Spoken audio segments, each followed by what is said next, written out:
We got 2 minutes.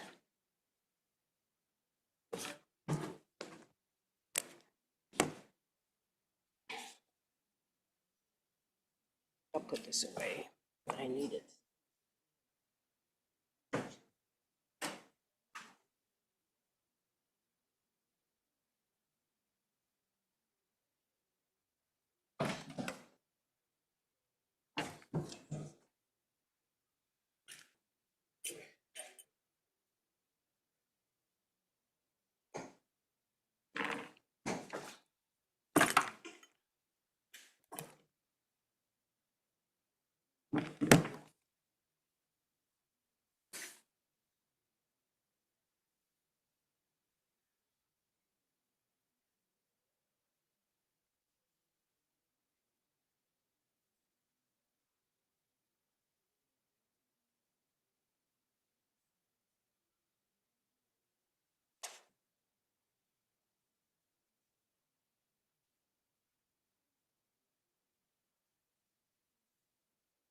My ears are ringing. Yours? My ears. Oh. That means thoughts travel. We have a couple more minutes. We can't officially start till 7 o'clock.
Okay, it is 7 o'clock. Welcome, everyone. So I will call this meeting of the Milpitas City Council, June 16, 2026 to order.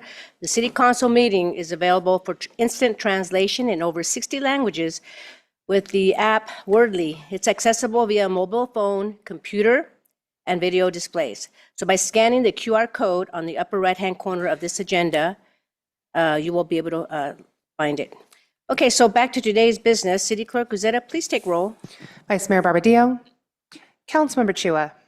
Here. Councilmember Lamb. Here. Councilmember Lian. Here. Mayor Montano. Here. Okay, so now let's all rise for the Pledge of Allegiance. Okay, ready? I pledge allegiance to the flag of the United States of America and to the republic for which it stands, one nation, under God, indivisible, with liberty and justice for all. Thank you, everyone. You may be seated. So we have one of our traditions to have an invocation, and today Councilmember Lamb will provide the invocation. Okay. Thank you, Mayor. As we gather this evening in service to our community, let us reflect on the importance of listening before action and understanding before judgment. In times of disagreement, it is easy to allow frustration to speak louder than reason. Yet strong communities are built not through personal attacks or division, but through respectful dialogue, mutual understanding, and a commitment to solving problems together. May we, guided by a commitment to the common good, seeking solutions that strengthen our community and improve the quality of life for all. May this meeting be productive and our action guided by fairness, compassion, and a shared purpose.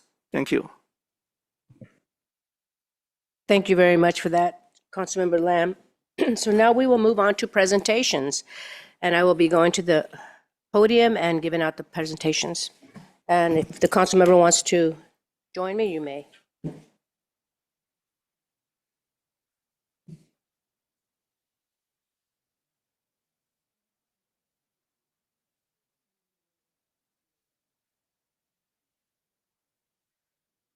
Well, welcome everyone.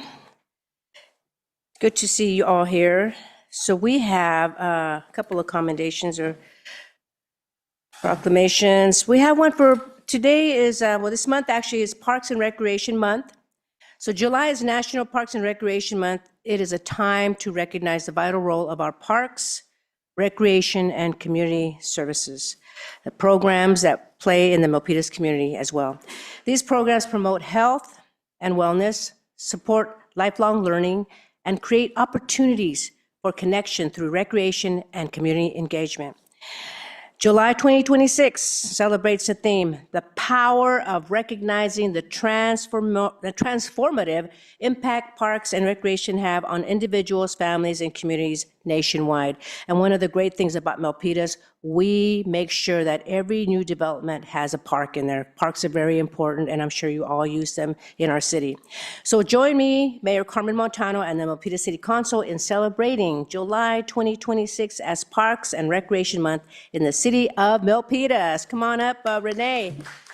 We have this proclamation for you. Thanks for doing a great job to making sure that we do parks and recreation services in our city. You want to say something? Yes. So thank you, Mayor and City Council, and good evening, everyone. On behalf of the department, it's an honor to accept this. My staff are collapsed at home. We had 1,000 new faces yesterday and today with summer programs, so they're resting. But the importance of parks and recreation goes way beyond services. And I want to bring up Jenny Berryhill, who is former Senior Advisory Commissioner and actually one of our new fitness instructors, to talk about how activities out in parks and recreation help us in different ways. So Jenny, go ahead. Thank you, Mayor, Vice Mayor, and Renee. My name is Jenny Berryhill. I was a former member of the Senior Advisory Commission in Milpitas. I have been commissioner for 12 years, was chair for 2 years and vice chair for 3 years. So now I am a member of the recreation family. I am now a fitness instructor. So July is a National Minority Mental Health Awareness Month. So we are dedicated to end stigma, promote early detection, and support over 7 million older Americans living with dementia. By staying active is the key to prevent dementia or Alzheimer. Here at the Milpitas Senior Center, I am a certified Dementia Friends champion. I will be hosting a workshop to become a Dementia Friend. So you can sign up at the Milpitas Senior Center. The date is July 11 on a Saturday. So for those who are still working, you can join the fun, and I will be giving you a certificate when you attend the event. So that's for July 11. And then on October 10, we are going to do the End to Alzheimer Walk in Silicon Valley at Lake Cunningham. Please join us. You can sign up, check with the Senior Center as well. Here, because I am now a fitness instructor, so I do want to promote the activities at the Milpitas Sports Center. Not only do you all know that there are swimming lessons and stuff, and there's also water exercise, which I teach, and chair exercise, step exercise, and aerobics. Last but not least, Kung Fu too, did you know? I actually recently got into Kung Fu, and I went to a competition for the first time, and I got 2 medals, first place in 2 divisions. Now that's not all. That was in May, when that was my first time. And then last weekend, I went to Sacramento and competed again. I got first place. So I have to admit that I am a senior. I can do it. So can you. Please join us at the Sports Center and find me. My name is Jenny Berryhill. Thank you.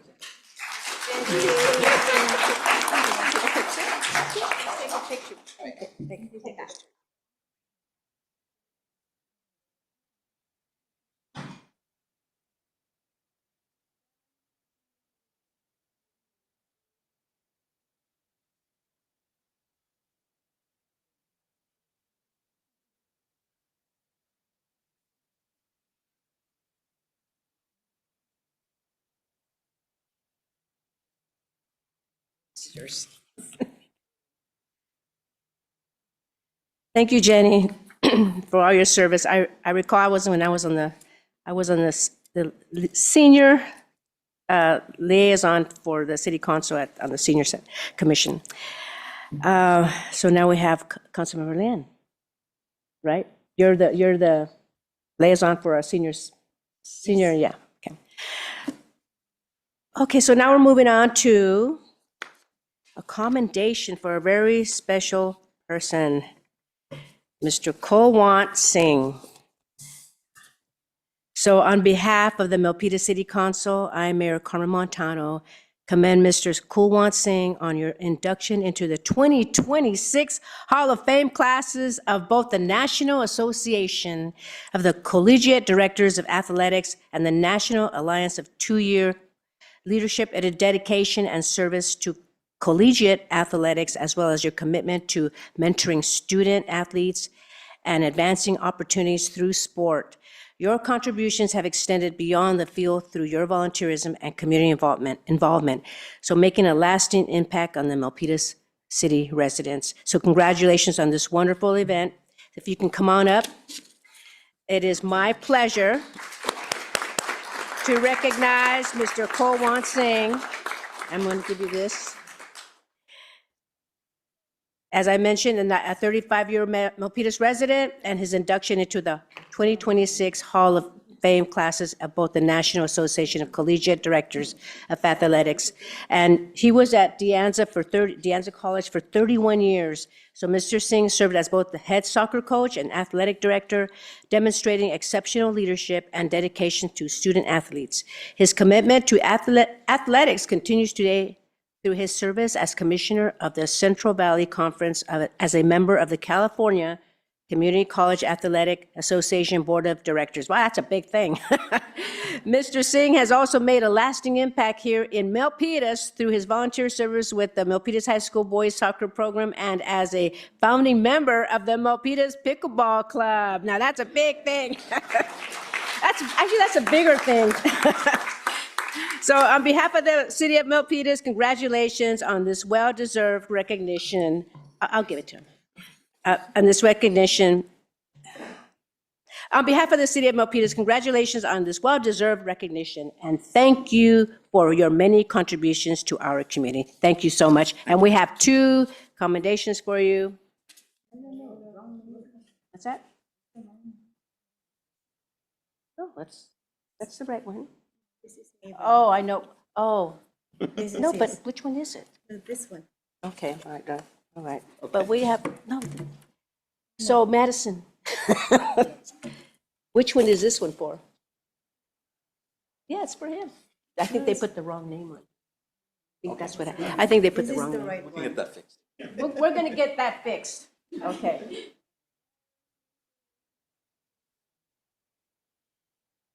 Thank you so much. Thank you. And I want you to say a few words. Okay.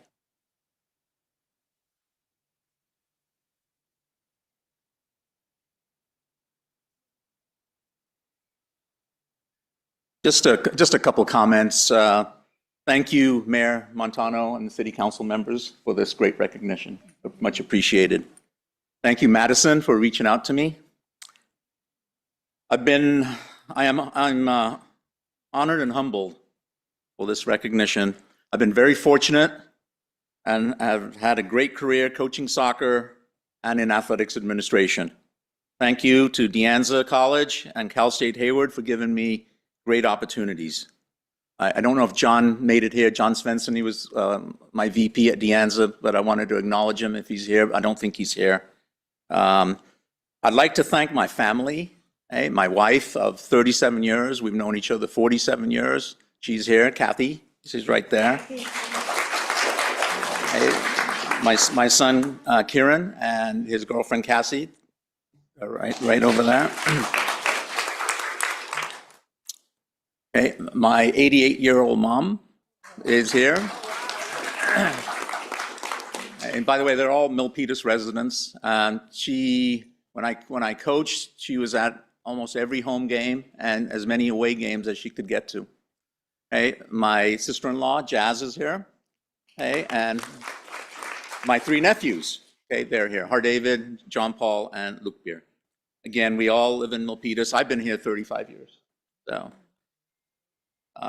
you mentioned that I was part of the pickleball club. I was liaison to the city, and it's a great opportunity to work with some of you and with Renee. Van is here. Okay, he's the current president. Dave and his wife are here. Appreciate you guys being here and the support. And of course, Steve. Hey, Steve, my good friend Steve. We've known each other since we worked together at Stanford Stadium, World Cup '94. And it's kind of ironic that we have World Cup going on right now. Hey, he also got me started in pickleball, and his lovely wife is there next to him. Thank you, Steve. Again, thank you, everyone. Thank you. Don't forget your... Yeah, with your mom. Yeah.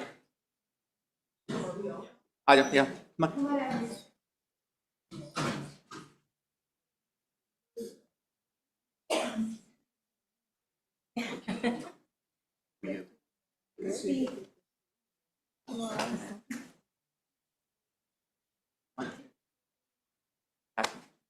Come in the back. Slide in. An honor to meet you. Yeah. Squeeze in. Thank you so much. Okay.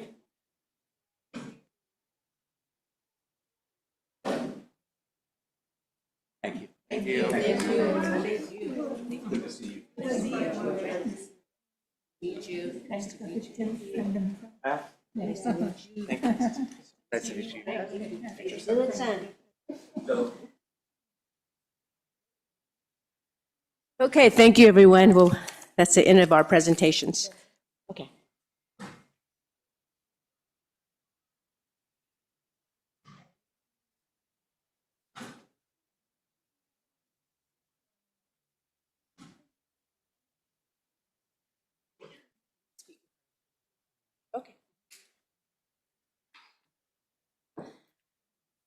Okay, so now let's move on to public forum. Members of the public are invited to speak on any item that is not on today's agenda. Please note that oral public comment may only be provided live at the Milpitas City Council meeting in person. Public forum will be limited to 2 minutes. Call for speakers, City Clerk. Yes, Mayor, we have a number of speakers, so I'm going to call them in order, and I ask that they line up and be prepared to present at either of the 2 microphones in the front that are both lit up. The first speaker is going to be Stephen Balsbaugh, followed by Yoli Garcia, and then Stacy Brobst.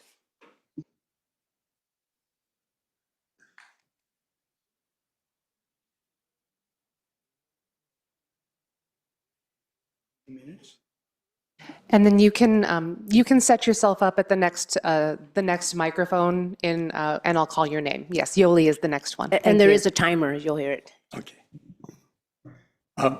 Good evening, everyone. Stephen Balsbaugh, 55-year resident of Milpitas. And I want to talk on food pantry. Prior to retirement, I worked for Hewlett-Packard, and one of my responsibilities was a process engineering manager. So I had a lot of the exposure on that and also training on it. And there was a point in time where my division had made a decision they wanted to transition to just-in-time manufacturing. And the decision was made to have that done by the production people, not by the engineering people, not by the manufacturing manager, not by a CEO who was in a remote building. And, you know, they did a fantastic job. Nobody could have done it better. Not my group, not the manufacturing manager, certainly not the CEO. And that was a case where, once again, HP, good manufacturing, good management policies, you drive the decision-making at the lowest and most appropriate level. And that worked out really great. So bringing that into Milpitas, I've had a chance to visit the Milpitas Pantry, and I can tell you that I was very impressed by their process, the skills, and also the fact that the people that run that really care about their customers. And that's a great organization, and that's the type of people that in traditional management, they are the primary people making those decisions. Now, I told you that they care over there. That doesn't mean that the city council doesn't care either. I know you care also, but there's nobody more familiar, doesn't work with the people more than the people that run that. And I've just been really impressed with that. I know the city has some ideas about perhaps a different process. They appear to want to increase. Thank you very much. Okay, Thank you. thank you. Next, we have Yoli Garcia, followed by Stacy Brobst, and then Frank Bush. Okay, welcome. Good evening, Mayor and council members. I'm Yoli Garcia and a longtime resident. The Milpitas Pantry is a vital part of our community. I would ask the City Council to reconsider and not move forward with charging the pantry with market rate costs. Thank you. Thank you. Welcome. Next, we have Stacy Brobst, followed by Frank Bush, and then Karen Friedman. Good evening, Mayor and City Council. I am the administrative assistant at the Milpitas Food Pantry, and I am here to discuss the impact of raising the pantry's rent. The pantry provides meals to roughly 500 clients per month and over 2,000 unique clients per year. We provide approximately 3 days' worth of food to those clients every 28 days and once per week for our unhoused clients. We receive a portion of our food from community donations, for which we are very grateful. But to ensure that we can provide sufficient food to our diverse community, we purchase approximately $1,000 worth of food per week, which is around half our total expenses. If the city increases our rent, we will have to reduce our purchases of food. A reversion to $1,600 per month, our previous rent, would represent 40% of our food budget. An increase to the market rate of over $5,000 per month would lead to the food pantry eventually closing. The question for council members as they consider how to proceed is whether they would like the most vulnerable Milpitas residents to receive more food or less. Thank you. Thank you. Please, no clapping. Next, we have Frank Bush, followed by Karen Friedman, and then Rob Means. Welcome. Good evening. My name is, pardon? Speak into the mic, please. Oh, is this better? Yeah. Okay. Oh, sorry. Good evening, Honorable Mayor and City Council members. I'm Frank Bush, a longtime resident of Milpitas. On behalf of Sunny Hills Neighborhood Association, we would like to remind you that of our Milpitas Juneteenth celebration and invite you all to it. This Saturday at 11:30 a.m. to 4:30 p.m. at our Sunny Hills Augustine Park. Please join us for art, family fun, cultural food, music, entertainment, and vendors. Our celebration has become our annual Fun Fest. Thank you. Okay, thank you. Next, we have Karen Friedman, followed by Rob Means, and then Hillary Davidson. Welcome, Karen. Hi. Good evening, Mayor Montano and the city council members, and to Mr. Hopkins. Welcome to Milpitas. My name is Karen Friedman. I've lived in Milpitas for over 40 years. I'm here today because I do not support increasing the rent for the Milpitas Food Pantry. As a resident, I thank you for permitting the pantry to operate virtually rent-free at their current location. This has allowed them to use their funds to purchase additional food for those less fortunate in our community. Increasing their rent will not help them provide more food. I support making no changes to their current lease. Thank you for the opportunity to speak on this topic. Okay, thank you. Next, we have Rob Means, followed by Hillary Davidson, and then Samik Thaner. Okay, welcome. Assuming the idea of changing the pantry market rate for their space is due to the city's financial challenges, I argue that the $5,000 per month the city invests in support of the pantry provides a high return on that investment. Like paying our police officers well and maintaining high standards helps Milpitas avoid costly lawsuits by residents abused by power-hungry bullies attracted to the profession. Those suits, for example, cost San Jose roughly $4 million per year.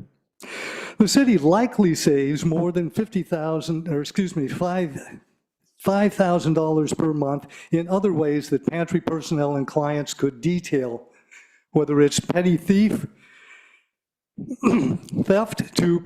to feed hungry family members, spousal abuse arising from stress, or even suicide. I say that more than $5,000 per month is saved when such crimes are avoided because the pantry lent a helping hand to desperate people. You, next. Next, we have Hillary Davidson, followed by Samik Thaner. Welcome. Hi, thank you. I'm Hillary Davidson, 4-year resident of Milpitas. I express many of the same thoughts about the food pantry and hope that you can reconsider the market rates.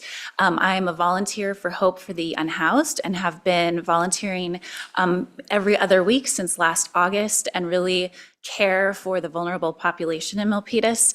Clearly, if you raise the rent to market rate, it'll just put the food pantry out of business completely. And I think with the upcoming and current federal changes, the situation is only going to get worse.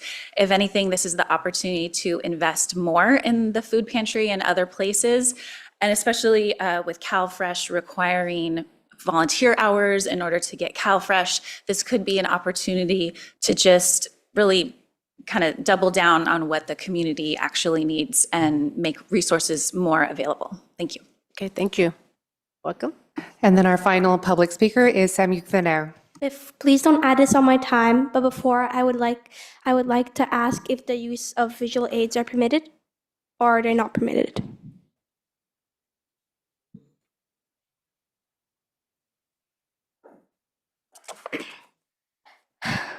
Good evening, distinguished City Council members and Milpitas citizens.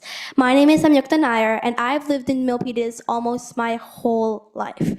I'm here to talk about a productive yet enjoyable summer activity for Milpitas youth. Perform for a Smile, started in Toronto, Canada. Canada has the mission of talented youth showing their talents for local senior centers. As a chapter leader, I am bringing this mission to our beloved city of Milpitas. Not only does this help seniors feel more better in their home, but it also helps our youth provide with leadership, responsibility, and true emotional connection to seniors. However, in order to fully execute this, I need your help.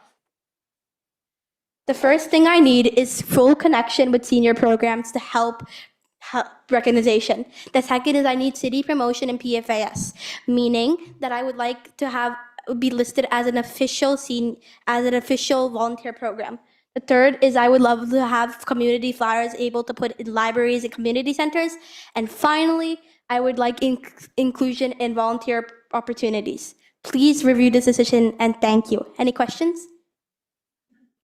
Thank you so much for being creative. Thank you. Anyone else? That was the last public speaker card, Mayor. Is there anyone from the public that would like to make any comments? Okay, seeing none, I will close the public hearing and public comment and move on to conflict of interest, City Attorney. Thank you. Thank you, Mayor. At this time, I would ask the mayor and each council member whether he or she has any financial or personal conflict of interest related to any of the items on tonight's agenda. Councilmember Chua, None. Councilmember Lamb, None. Councilmember Lian, None. Mayor Montano, None. and Vice Mayor Barbadillo is absent. I would ask that the record reflect no reported conflicts. Now, Mayor and members of the Milpitas City Council, I would also ask that you please disclose any campaign contributions of $100 or more received within the last 12 months from any of the parties entering into contracts with the city on tonight's agenda, or contributions received from the development project applicant for development projects on tonight's agenda. Councilmember Chua, None. Councilmember Lamb, None. Councilmember Lian, None. Mayor Montano. None. I would again ask that the record reflect no conflicts. Okay, thank you very much, City Attorney. So now we're moving on to the reading of the City Council Code of Conduct. And I will go ahead and read that. Be respectful and courteous. Words, tone, and body language do matter. Model civility. Avoid surprises. Praise publicly and criticize privately. Focus on the issue, not the person. Use electronic devices appropriately while on the council dais. Disclose conflicts of interest and affiliations related to agenda items. Separate governing from campaigning. Council speaks with one voice after making policy on issues. Respect the line between policy and administration. Council will hold one another accountable to comply with this code of conduct. Okay, so now moving on to the approval of the agenda. Does anyone have any changes to make? Okay, I will call for a motion in a second. So we have Councilmember Chua. So moved. It was moved by Councilmember Chua and seconded by Councilmember Lian. So let's call for the vote. Councilmember Chua, Aye. Councilmember Lamb, Aye. Councilmember Lian, Mayor Montano. And I am an aye. All right, next we'll move on to the consent calendar. Staff, does you have any comments on the consent calendar? Okay. All right, City Council have any comments? Because I would like to, we have Councilmember Lamb. Okay. Yeah, I'd like to pull out C20.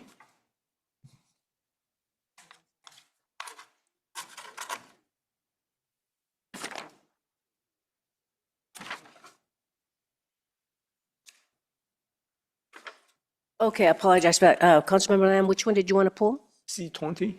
Okay, so C20, I'd like to pull C8, Mayor, and we have Councilmember Lian. 8 and C13. C8 and C13. Yes. Okay, so we have those pulled. Anyone else? I would like to pull C10 and C18 from the consent calendar. And with that, I need a motion and a second. Mayor, we need to call for public comment. Oh, public comment, please, on these, on consent I calendar. have one speaker card. I have Yoli Garcia.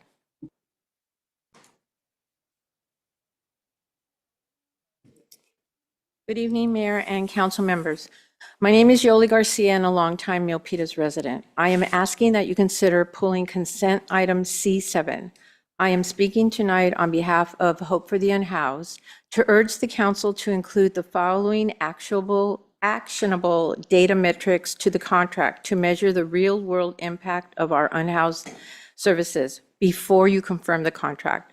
While I support our ongoing outreach partnerships with We Hope, relying solely on the annual point-in-time count fails to capture the true fluid reality of homelessness in Milpitas, the impact of federal policy shifts, or our unique local challenges. This data gap heavily limits our ability to make informed, localized decisions. To create more effective policy, our outreach data must track 3 critical things. 1, the first is the origin tracking. Identify how many individuals are long-term Milpitas residents versus non-residents. Second, active case pipelines, tracking the exact number of active cases being managed for transition into permanent supportive housing, behavioral health beds, or shelter programs. And third, preventive planning, estimating the number of current Milpitas renters at immediate risk of falling into homelessness. While not an exhaustive list, securing this data through our existing outreach workers will give this council a clearer, more accountable roadmap. Thank you for your consideration. Okay, thank you. Was there a motion and a second or discussion on that? Okay, we have Councilmember Chua. As requested by a resident, I'm pulling C7. That said, I go ahead and move to approve the consent being C7 being pulled, C8, C10, C13, C18, and C20. So move. Second. Okay, so as discussed on the consent calendar, C7, C8, C13, C20, C18, and I'm missing one, C10 C10. are being pulled for discussion after the agenda. Okay, so now I need, so it was motioned by Councilmember Chua and seconded by Councilmember Lian, so let's call for the vote. Councilmember Chua? Aye. Councilmember Lamb? Aye. Councilmember Lian? Aye. Mayor Montano? And I'm an aye. All right, thank you. Now we're moving on to public hearings on item 21, city manager.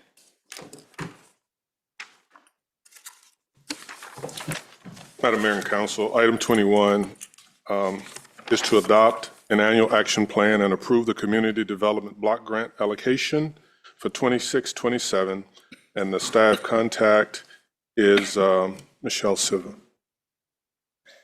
Thank you. Good evening, Mayor and Council members. I'm Michelle Silva with the Office of Housing. I will wait for the presentation to be up.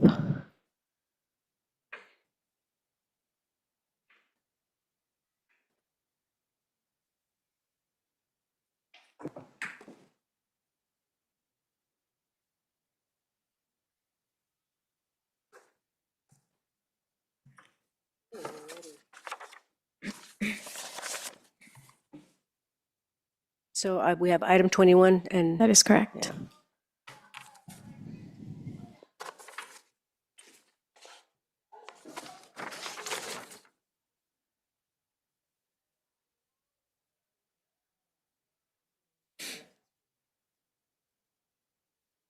Okay. So who's going to start first? Who's going to start first with presentation? So I was going to give you a brief background and walk through the applications. We can wait, or if you, I know I've reviewed, done briefings with all of you, so if you just would like to open the public hearing, then we could do that as well. All right, so will we open the public hearing on this item?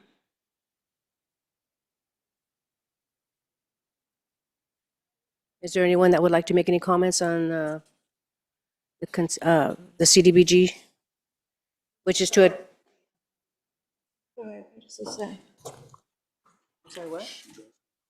Yes, Mayor, we have public speaker cards. Okay.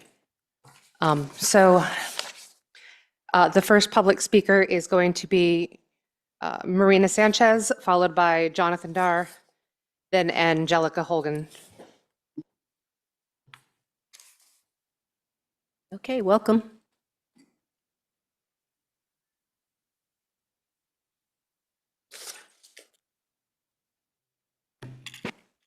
Good evening, Mayor Montano. My name is Marina Sanchez. I'm the property manager for Terrace Gardens Senior Housing. We're located right across the street on Beresford Court. On behalf of Terrace Gardens Board of Directors and staff, I'd like to thank Mayor Montano and City Council members for your consideration for our applications. Terrace Gardens Senior Housing, we serve nearly 200 low-income senior residents, and our facility would not be the beautiful and safe home that it is for those nearly 200 residents without the help of the city throughout these years. So I just want to thank you for your consideration. Okay, thank you. Next, we have Jonathan Dar, followed by Angelica Holgan, and then we have Carol Kahn. Thank you, Mayor. Thank you, Council. My name is Jonathan Dar. I'm the Development and Communications Director at Nextdoor Solutions to Domestic Violence. We are a Santa Clara County, but Milpitas loving organization. We always appreciate the ability to come before you. Michelle Silva takes very good care of all of us and making sure we understand how to work with the city. Thank you, Michelle. Thank you. To everyone she works with as well. We don't say that enough. It really makes a difference, and Milpitas does a great job for us. Nextdoor Solutions is serving 2,000 to 2,300 folks that are either fleeing from violence or trying to get help from violence, interpersonal violence in their families and their lives. We have 17 support groups. We have legal care. We have crisis intervention, and we have a shelter, and 24/7 run shelter with trained advocates that are there. We have, last I checked, we had 285 years of experience in trauma care on our staff. I have never seen the quality of professionalism and care that I have on this team that I get to work with. I'm so thankful. People are in very good hands. If they are in need, their families, we connect them to the right services. We just did a list of, we just had a strategic plan. I did I think we have 190 partners that we work with around the county. So if someone comes to us and they need care that we don't offer, we find it, and some of those people are here tonight. Thank you so much for considering how people in the community need that moment where they have someone to talk to, whether that's senior care, whether that's food, whether that's crisis attention. We cannot do it without these stopgap organizations that just take a moment, look at someone in the eye and say, what do you need? How are we going to get to the next place with you? There's so many wonderful groups that do that here, and I see them on this list. If you ever need anything from us, we're here for you. We're here for your constituents. Put us on every list. We always want to take the phone call. We work late and we work often. Thank you so much. Okay, thank you very much. Next, we have Angelica Holgan, followed by Carol Kahn, and then Kathy Wesselby. Welcome. Good evening. I am Angelica Holgain. I'm the Director of Programs for Silicon Valley Independent Living Center. I would like to thank the mayor, the council members, and the city of Milpitas, especially Michelle, for their continued support for our programs. The Housing Services for Persons with Disabilities and Older Adults program has assisted Milpitas city residents with disabilities and their families to acquire the knowledge and skills to be able to retain their current housing or transition from homelessness, institutions, unstable or temporary housing to permanent affordable housing. With the ongoing support of the city, SVILC was able to provide one-on-one housing counseling, education, resources, advocacy, and affordable, accessible housing options to 38 Milpitas residents with disabilities, older adults with chronic health conditions, and the public. We have also been able to conduct 78 housing and independent living workshops remotely and in the community of Milpitas. On behalf of the team at SVILC, I would like to thank you, and we are very excited to be able to continue to make a difference in the lives of the residents of Milpitas. Have a good evening. Thank you. Next, we have Carol Kahn, followed by Kathy Wesselby, and then Deanne Everton. Okay, welcome. Good evening, Honorable Mayor and Vice Council members. I'm Carol Kahn. I'm the Executive Director of Project Sentinel. And I want to thank the City of Milpitas for its continuous funding support to Project Sentinel, housing programs, and our decade city partnership to meet the needs of the community. Our services help to ensure that the Milpitas community benefits from the many local, state, and federal protections to counter housing instability, eviction, and homelessness. Specifically, and in pursuit of our mission to preserve and protect housing, Project Sentinel investigates housing complaints and supports the resolution of resident housing provider conflicts with information and referral, extensive education and counseling, and conciliation and mediation of housing problems. Case examples include resolving issues related to habitability, rent increases, lease terminations, security deposits, neighbor-to-neighbor disputes, and so on. Other cases include advocating for a family being denied housing because they have children, a veteran with a disability being denied accommodation, or a domestic abuse survivor being illegally evicted because of the actions of the abuser. Our community outreach consists of presentations and workshops to educate residents and housing providers alike of the rules that govern housing rights and obligations, which empowers residents with vital information and learning. We're thankful again for the recommendation of funding for another year of service and to serve a minimum of 120 residents in the city with housing advocacy, tenant landlord services, and consistent with the annual action plan. Thank you so much, and thank you too to Michelle. Okay, thank you. Next, we have Kathy Wesleby, followed by Deanne Everton, and then Georgia Basile. Okay, welcome. Hi, good evening, council members and Milpitas Mayor. I'm Kathy Wesleby. I'm the grants manager at YWCA Golden Gate, Silicon Valley. We're grateful for the city of Milpitas and its support throughout the years to fund services that help domestic violence survivors heal and reclaim their lives. We provide these services in the Milpitas community free of charge. All services are culturally responsive and trauma-informed, and we've partnered with the Milpitas Police Department over the last 15 years, actively reaching out to each survivor and providing emotional support and resources such as safety planning, crisis counseling, legal services, and emergency housing. Our proposal will provide 25 survivors with essential domestic violence services, provide 24-hour crisis line support to callers from Milpitas, and we will continue to respond to Milpitas Police Department reports, reaching out to each and every survivor to provide resources and safety planning. Thank you so much for your support. Together, we can empower our community to live free from domestic violence. Thank you. Okay, thank you. Next, we have Deanne Everton, followed by Georgia Basile. Welcome. Thank you.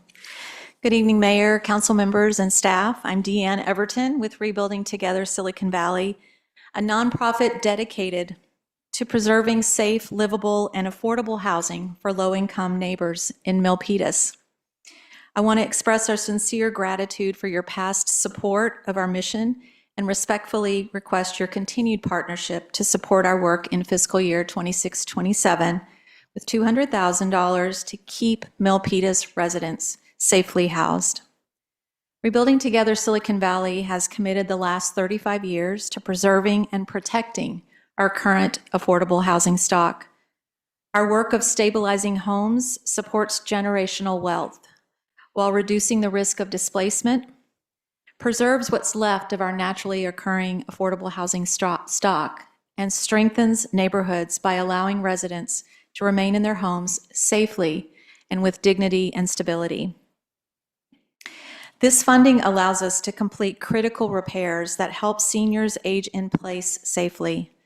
It allows people with disabilities to live with dignity and supports families struggling to keep their homes sustainable amid rising costs. These are not cosmetic fixes.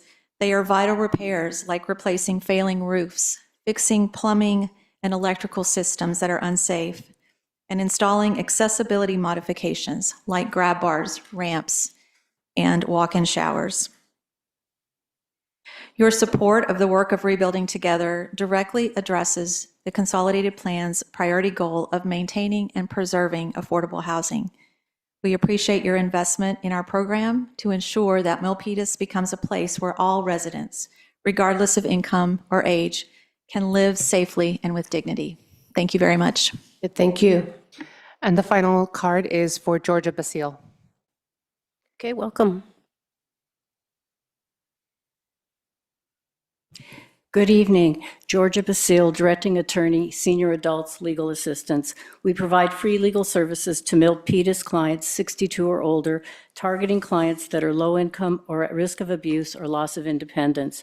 And as you probably heard me say before, we provide our services locally at Barbara Lee Senior Center and by phone for clients that can't leave their homes or with emergencies. We're a current CDBG grantee, and we sincerely thank you for that support. Your funding supports expanded availability of our services to Milpitas residents. We're recommended for funding to serve at least 20 Milpitas seniors next year, and we thank the staff for their recommendation. As you've also heard me say on previous occasions, we address income insecurity by assisting clients with legal matters related to the public benefits they rely on to meet basic needs, Social Security, SSI, Medicare, and Medi-Cal. We address housing instability by assisting clients worried about eviction or clients whose housing is otherwise in jeopardy. We address loss of autonomy by assisting clients to do very basic legal planning for the future by appointing someone they trust now to step in and manage their affairs when they can no longer do so. And regrettably, we address elder abuse and domestic violence for our clients that are victims of abuse, usually by someone living in their homes or someone they know. We can't charge fees for our services or accept fee-generating cases. Our primary support is through grants like CDBG. So we sincerely appreciate your support, and we hope you'll support us again. Thank you so much. Thank you very much. Is there anyone else? I have no additional speaker cards, Mayor. Okay, we have one member from the public, Mr. Robbins.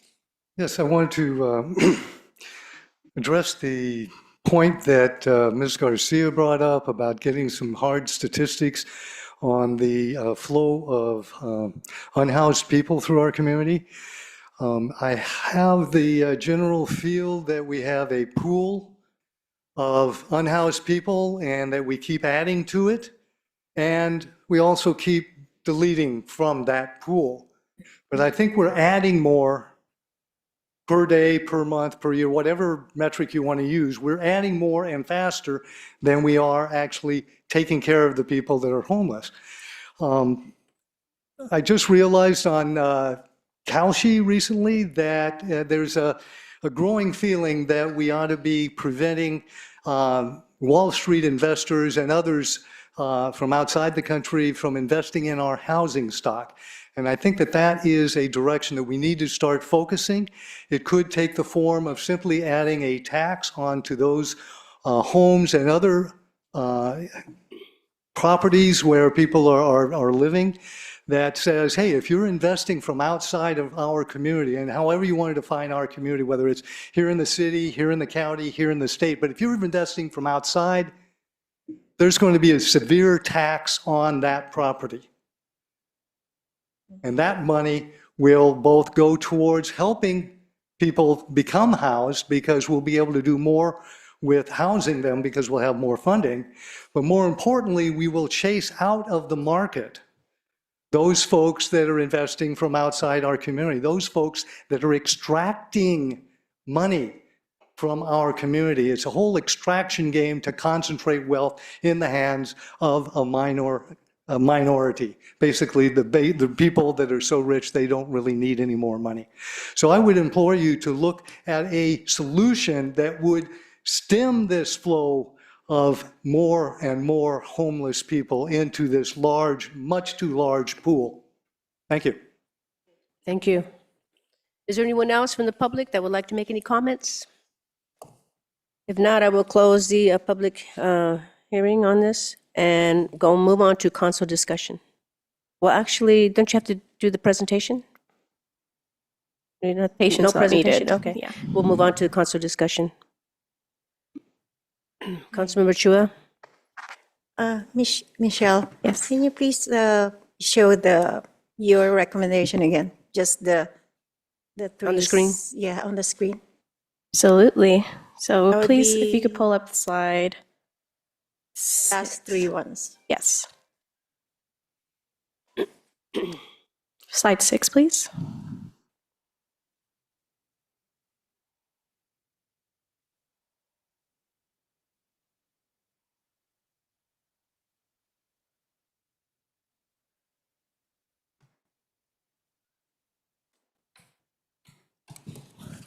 So did you want to go through each of the proposal that we're funding? Okay. Your proposal. Gotcha. Slide 6, please. Okay, starting with public services, we have Catholic Charities of Santa Clara County. Staff proposes funding them $12,531. We have Child Advocates of Silicon Valley. Staff proposes funding them $16,214.80. Next, we have Next Door Solutions to Domestic Violence. We propose funding them $14,531. Lastly, here we have Project Sentinel. We propose funding them $26,536.93. Next slide, please. Still in the public services area, we have Senior Adults Legal Assistance. Staff proposes funding them $16,531. Next, we have Silicon Valley Independent Living Center. Staff proposes funding them $17,579.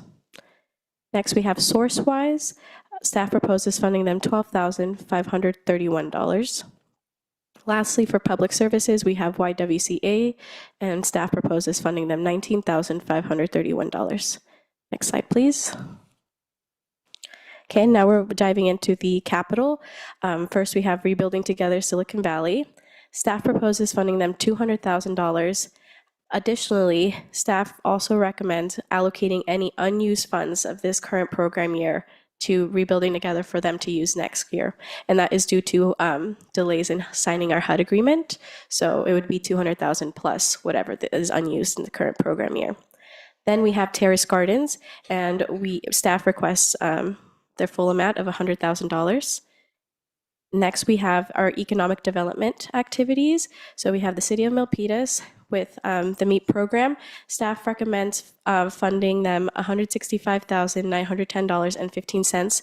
And this is in addition to what the amount council already allocated to them on the April 7th council meeting. And lastly, here we have Upwards for the Boost program, and staff does not recommend funding them any. That's the very specialized area, and staff spoke to local jurisdictions, and although they have merit, staff's recommendation is to not provide any funding at this moment. Ms. Silva? Yes. Can you explain why your proposed CDBG funding is higher than the requested amount? Absolutely, thank you, Councilmember. Can we go to slide? Give me one sec, please. Can we go to slide 15?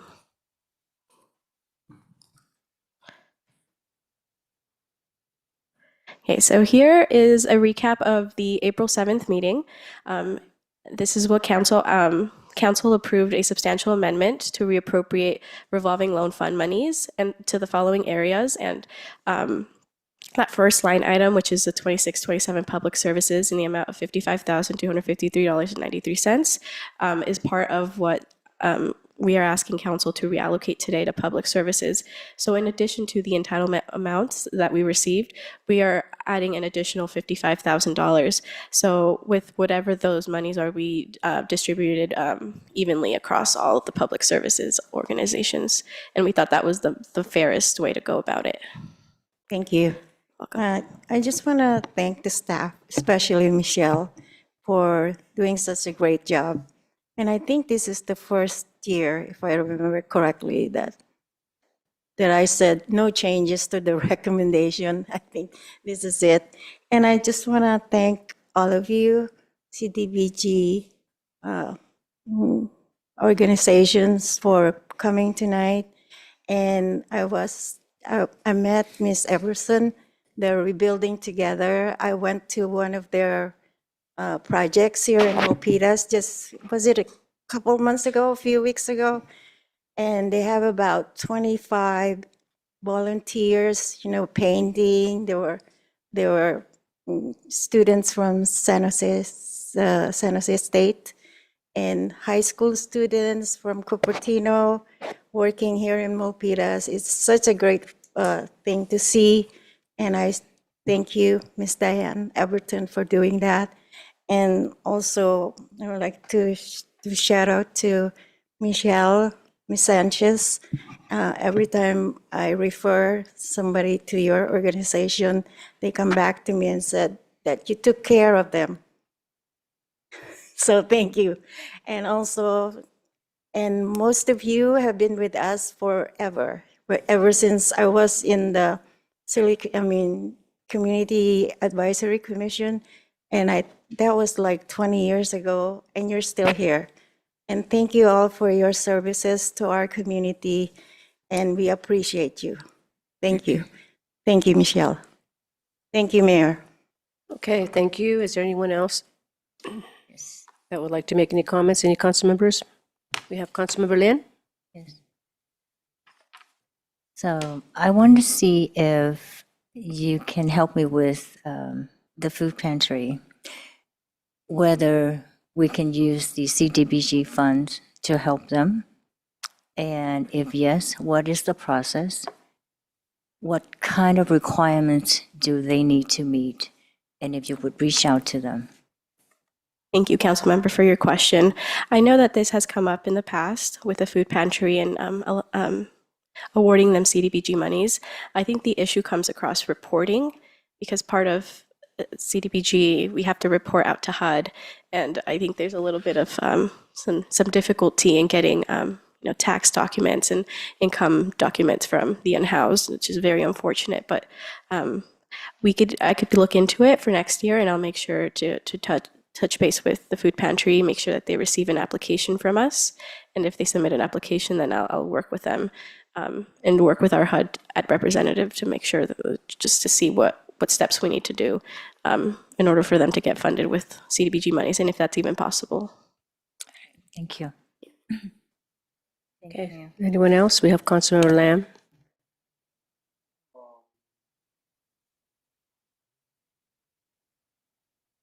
You have to turn on your, yeah.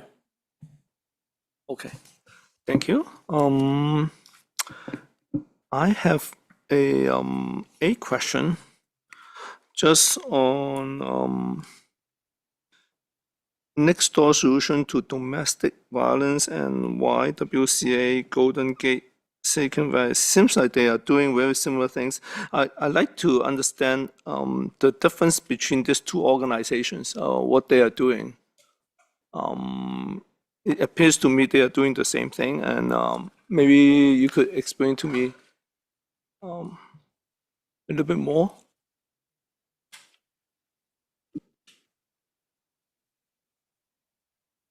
Can we start? Sure, I'll start. So there is a lot of overlap. We partner frequently. The Y works in some areas that we don't. Human trafficking, we don't have the police contract that works directly with the city of Milpitas. We're both countywide. We collaborate relatively constantly. Our directors probably talk, I'm assuming, every other day. So there is a considerable amount of overlap.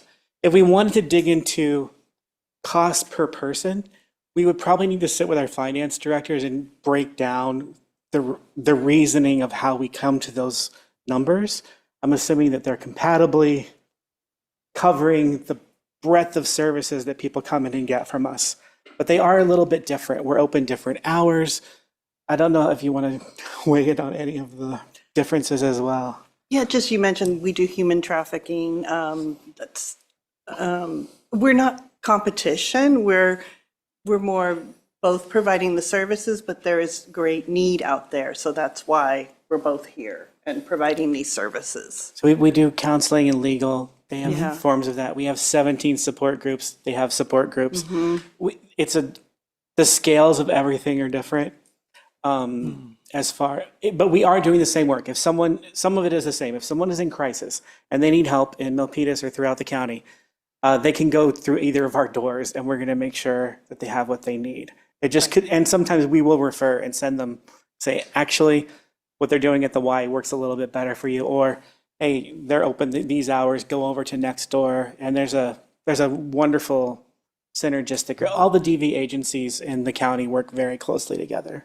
I don't know if that answers your question as specifically, because I know you like the numbers. No. No. Actually, I'm looking for like the differences. Like if there's a case, domestic violence, which one do they go to? They could come to either. They could come to either. And when they start doing case management, when they start in, so we both do crisis assessment, right? Someone comes in and they're fleeing. We both work with housing organizations. We both have our own housing teams. So it could be that they have the exact same path. Or they could get to a point with us where they say, actually, this is a human trafficking situation, or this is a police-involved situation with the city of Milpitas.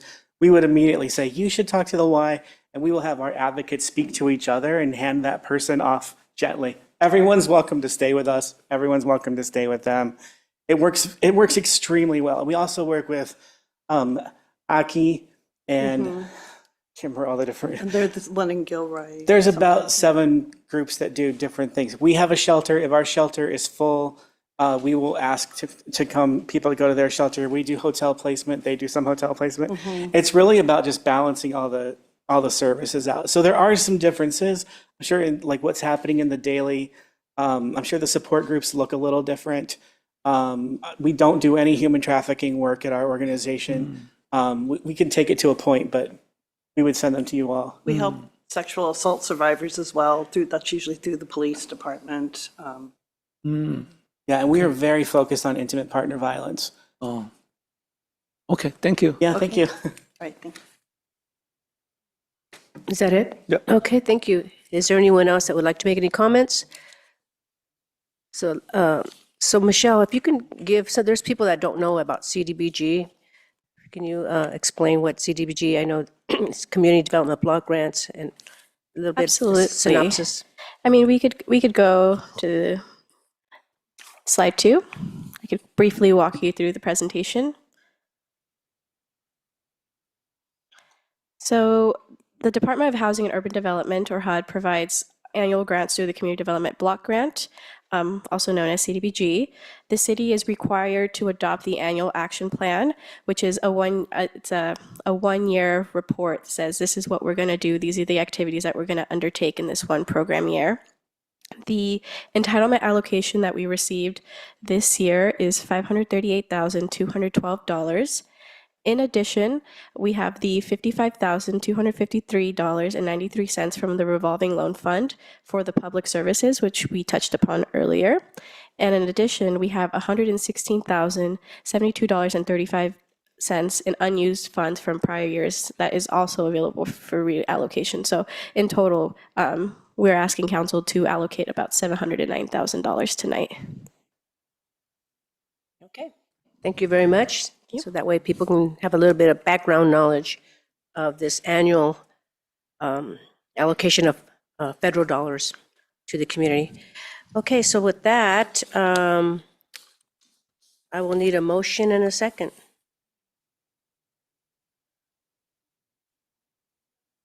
Councilmember, did I close the public hearing already? Okay, I just want to make sure. Okay, go ahead. Councilmember Chua? Thank you, Mayor. Move to adopt the 2026-2027 Annual Action Plan and approve Community Development Block Grant allocations for 2026-2027 as recommended by by staff. Okay, and I second that. Okay, let's call for the vote. Councilmember Chua? Aye. Councilmember Lamb? Aye. Councilmember Lian? Aye. Mayor Montano? Aye. Thank you very much, and congratulations to the recipients. You do a great job serving our community. Okay, so item 22, City Manager. Madam Mayor and Council, item 22 is to adopt a resolution approving a site development permit, vesting tentative map, density bonus permit, and an environmental assessment for 134 townhouse condominium and 1 clubhouse amenity building at 600 Valley Way, and the staff contact is our planning director, Director Lee. Okay, welcome, Jay.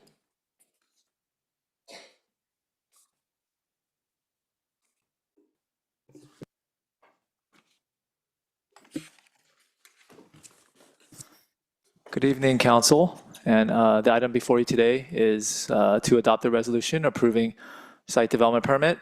The number you see there, vesting tentative map with a density bonus permit and an environmental assessment for 600 Valley Way. We have our senior planner, Christina Fung, here to deliver the presentation.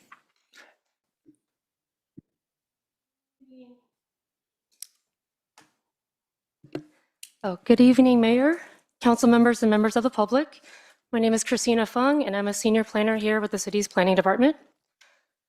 Next slide, please.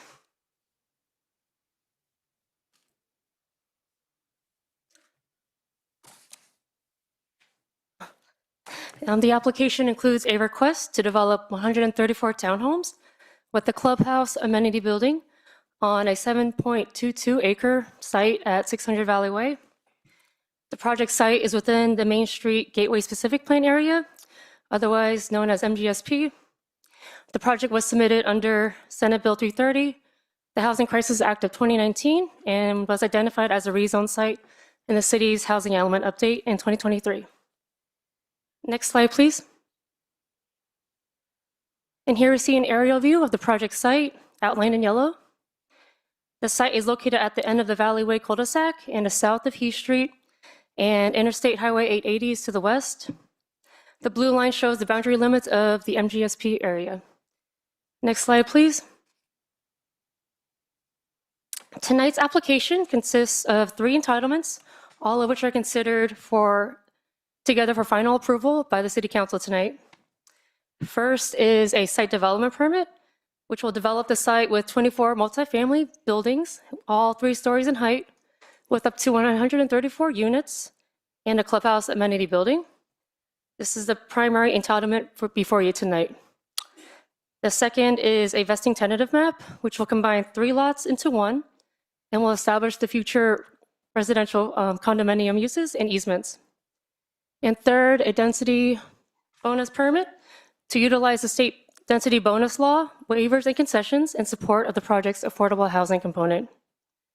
And although not an entitlement, environmental assessment number EA 24-003 was created to establish CEQA compliance with a project-specific environmental checklist completed to assess the conformity with the Gateway Main Street specific plan, subsequent EIR, in accordance with CEQA guidelines section 15162 and 15182. Next slide, please. And the site plan here shows the distribution of the 24 residential buildings, all of which will be 3 stories in height, and the 1-story clubhouse building around the middle. There's going to be 3 different unit types, which will all have a 3-bed and 3-bath or a 4-bed and 4-bath layout.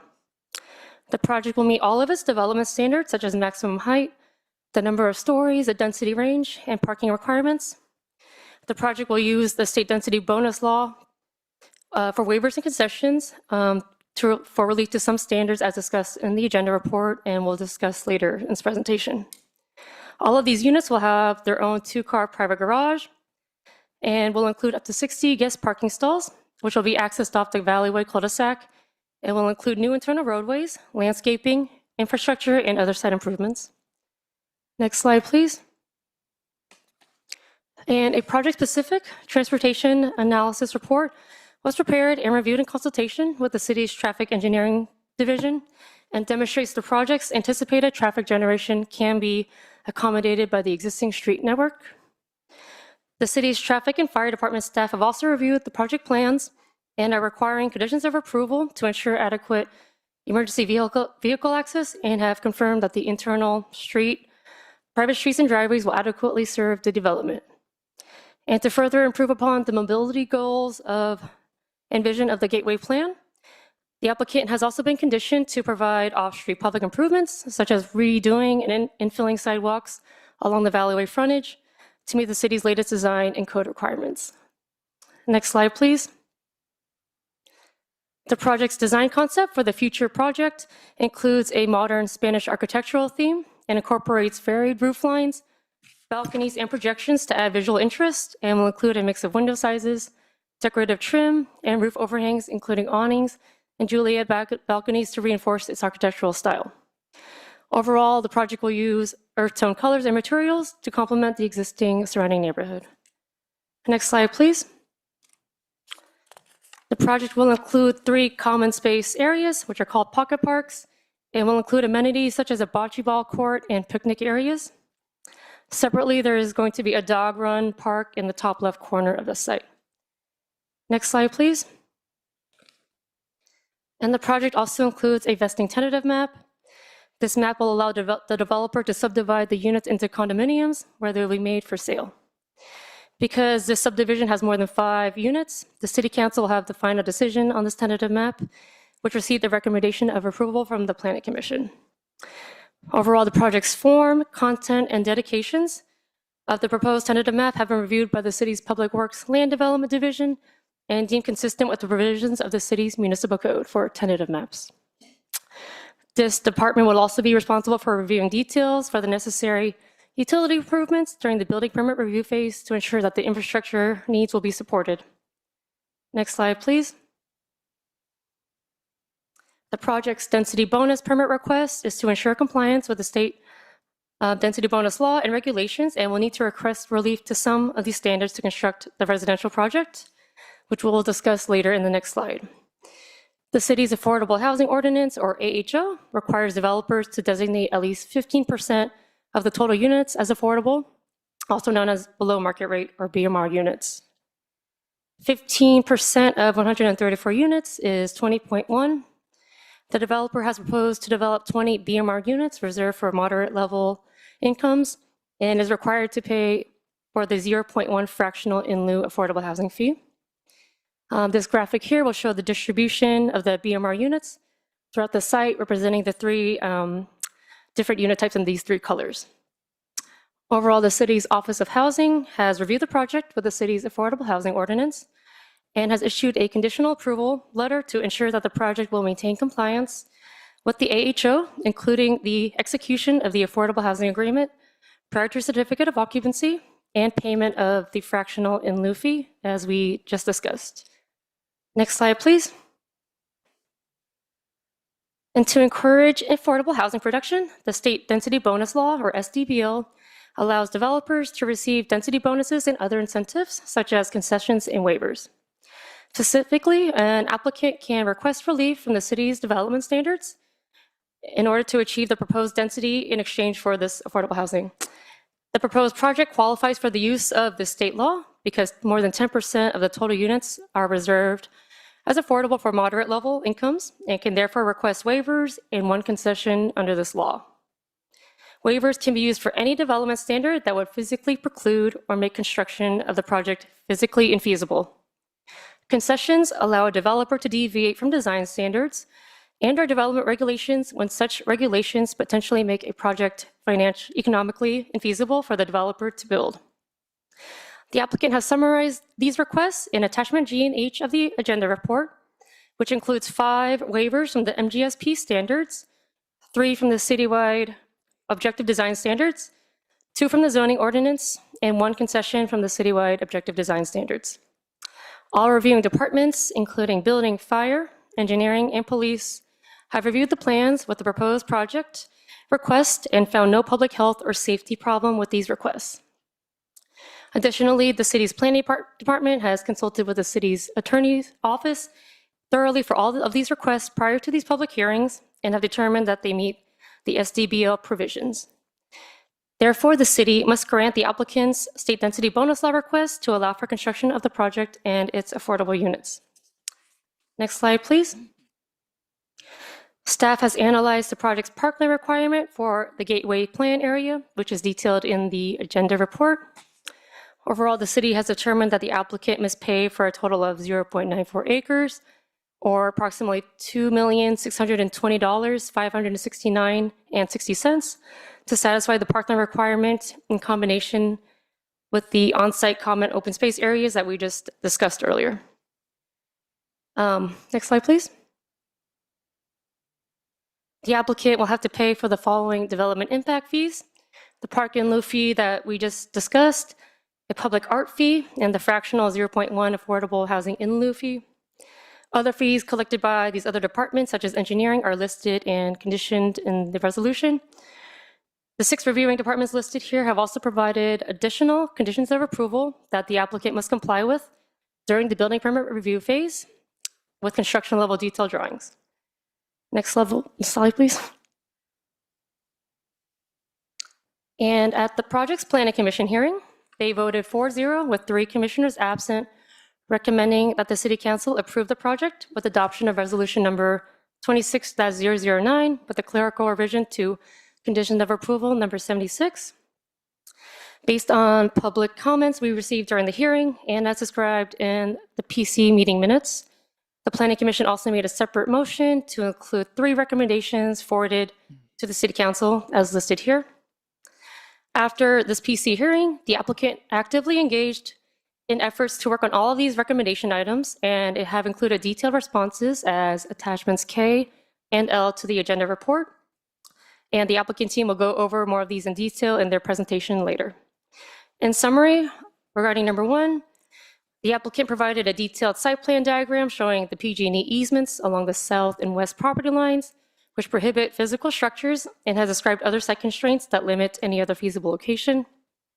Secondly, the applicant has met with the adjacent neighbor to discuss alternative solutions to the 4 new trees proposed behind their backyard at the site, and consulted with our landscape architect, and are now removing 3 out of the 4 trees, and will retain 1 in a location the neighbor indicated was okay to have a smaller tree.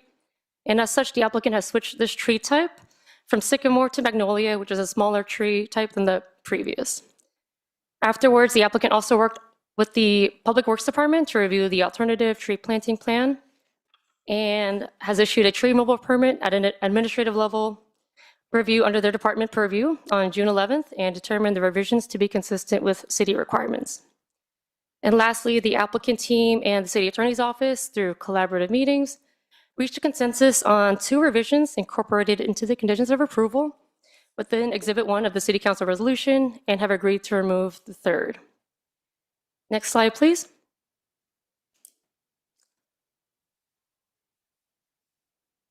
And regarding public outreach and noticing, the applicant hosted a neighborhood meeting via Zoom on November 10th, last year.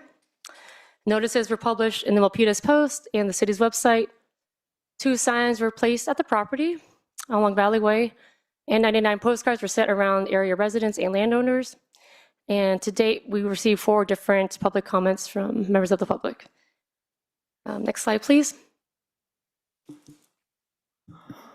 All right, and I wanted to quickly go over the public comments that we've received, which have been distributed to the council. And just want to clarify that I'm going to summarize the comments. So there are some topics I may not cover, some details I may not go into, but we are always available to answer questions if they come up. I also want to mention that the applicant will go into a little more detail on some of the additional correspondence that has gone on with the neighbors since the Planning Commission hearing, but this is just meant to be a summary. So as you can see in the table, the first comment, several of the comments were related to the trash enclosure location because it is in the northeast corner of the site. And I want to clarify my bullet. I would have added, it is the only viable location that would not result in a further loss of units. And the reason why that's important to clarify is because the state density bonus law does state does allow cities to grant waivers if the requested waiver does allow for the development capacity that the developer is proposing. If we were to deny it, so that has to be demonstrated in order to grant such a waiver, that the granting of this waiver is necessary for that. So we really did work with our solid waste team even prior to these concerns were raised. We have them involved in the review process very early. And of course, we did explore other options. And I can go into little detail about what those options are, but they have other effects in terms of spacing and other operational challenges that come with that. And as Christina mentioned, there is an easement that goes along most of the edge of the property line.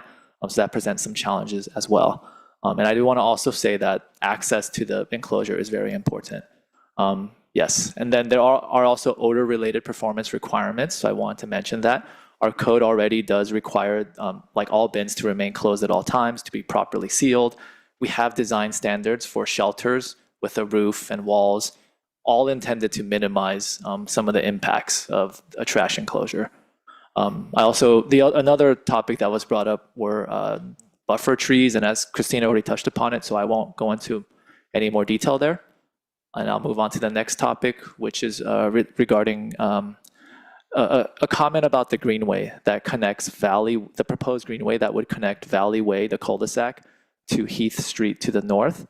I do want to mention that the initial subdivision anticipated a street connection going through. And you can see that when you look at Heath Street and that kind of unfinished street that goes down south. So actually, initially, the desire was to have that become a street. But there were some concerns about that, but we did clarify that that greenway is only intended for pedestrian access, not vehicles. So hopefully that addresses that concern as well. There are some additional details related to this topic, which I can get into, but I'll move on for the sake of time. There were also some comments received about privacy, a desire to have a taller fence, and also a desire to have trees that are evergreen, so that at all seasons the leaves would remain, so that it would continue to provide that visual and buffer. So regarding the fence, there was a request for a 12-foot fence, but our code does not allow for that. The maximum height is 6 feet, and if the property owner agrees, it can go up to 8 feet. But 12 feet is not allowed, and probably not desirable either, as that's quite high. And also, the applicant has confirmed that the trees in that location are indeed evergreen trees. So hopefully that addresses that concern as well. Another topic that was raised is also the potential impacts on school capacity with having new development here, and we understand that concern. It's a good question, but as we do regularly, we check in with MUSD for all projects where we would be adding residential development and new residents and potentially new children. We also, on an annual basis, give them a heads up on all the development projects we anticipate so that they can factor this into their projections. And based off of previous conversations, there are only 2 elementary schools near the transit center where MUSD has been concerned with in terms of capacity because of the extensive residential development that has happened in that area. But they have told staff that everywhere else, enrollment is generally declining and that they actually have sufficient capacity for additional development. So the MUSD does actually forecast and consider all these things. They also collect school impact fees as development happens, including this development, to offset the potential impacts. So I only share this because I do want to I do acknowledge we do acknowledge the comments that have been received. Staff has been working hard prior to the Planning Commission hearing, but since the Planning Commission hearing to do more research, gather more information, and to work with the residents and the commenters on the concerns. So just want to summarize that for the council, and I do want to go to the next slide. I could have done this sooner, but if we could go to the next slide. So that shows you where the trash enclosure is. The one last point I want to make, and I can provide more details if needed, is a lot of developments have a circulation pattern that goes around the perimeter of the development for many practical reasons, but especially for this development, for utilities, for fire access, and for the solid waste management, like the trash truck access, it's much more efficient to have a road that goes around the perimeter. Turning radius, these are bigger vehicles, so it's more difficult arranging the circulation in a different way, and all the buildings need access for fire purposes and for utility purposes. So I can go into more detail if needed, but again, just wanted to show the site plan again. All right, and I'll pass it back to Christina to wrap up the presentation. Thank you. Next slide. Oh, there we go. As detailed in the agenda report and resolution, the project meets all the findings as required by the City Council to approve a site development permit, vesting tentative map, and a density bonus permit. Next slide, please. And as lead agency, the city has determined the project is exempt from CEQA pursuant to CEQA guidelines section 15182, projects pursuant to a specific plan, and 15162, subsequent EIRs and negative declarations, and have prepared a project-specific environmental checklist, which has supporting technical reports attached as attachments B and C to the agenda report package. Next slide, please. In closing, staff recommends that the City Council open the public hearing to receive comments, move to close the public hearing, consider the exemptions in accordance with CEQA, and adopt a resolution approving site development permit number SD24-0005, testing tentative map number MT24-0002, density bonus permit number DB24-0001, and environmental assessment number EA24-0003 for the property located at 600 Valley Way. This concludes staff's summary of the project. The applicant team have also prepared a presentation also and are available for questions you may have. Some consultants are also available online, and also the secret consultant is here in person later to assist with any other questions. Thank you. Okay, thank you very much for that presentation. Now I will open up the public hearing. And Mayor, if I might suggest starting with the applicant for our usual hearing processes. Yeah, we can go ahead and do that if you just make a couple of comments and then I'll open up the public hearing on this.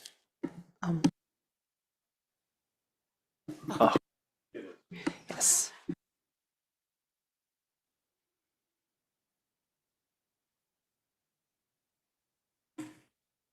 It'll be just one moment for me to pull up the presentation. Okay, no worries.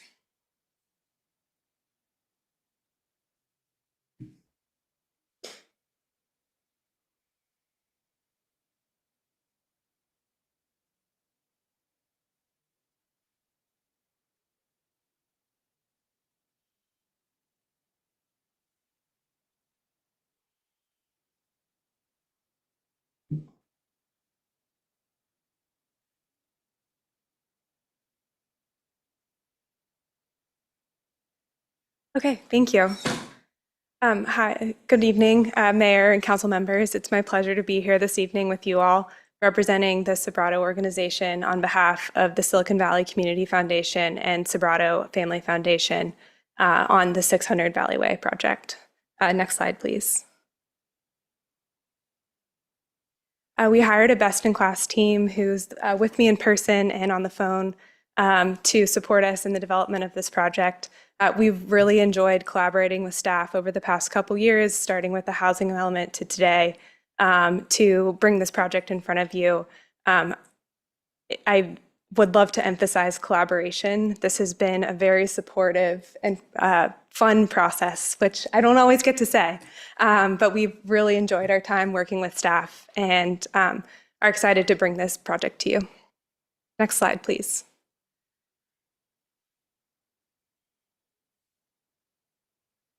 While this next slide is coming up, I just want to give a brief introduction on the Sobrato organization. So the Sobratos, it's a family-owned firm that's developing in the South Bay for over 70 years. The family lives in the South Bay and are deeply rooted in the community, both through the development and investment through Sobrato Philanthropies, the Sobrato Family Foundation, and Silicon Valley Community Foundation, who owns this site. The Sobrato family purchased this parcel in the 1970s and donated the parcel to the Silicon Valley Community Foundation in the early 2000s and started operating the office buildings as the first Sobrato Center for Nonprofits in our portfolio. We take great pride in our nonprofit centers, and this nonprofit center has served as a standard and a model for other centers that we've opened throughout the Bay Area. During and after COVID, utilization of this center specifically dropped with the work from home policies. The center also requires significant capital reinvestment for the buildings to remain safe and habitable.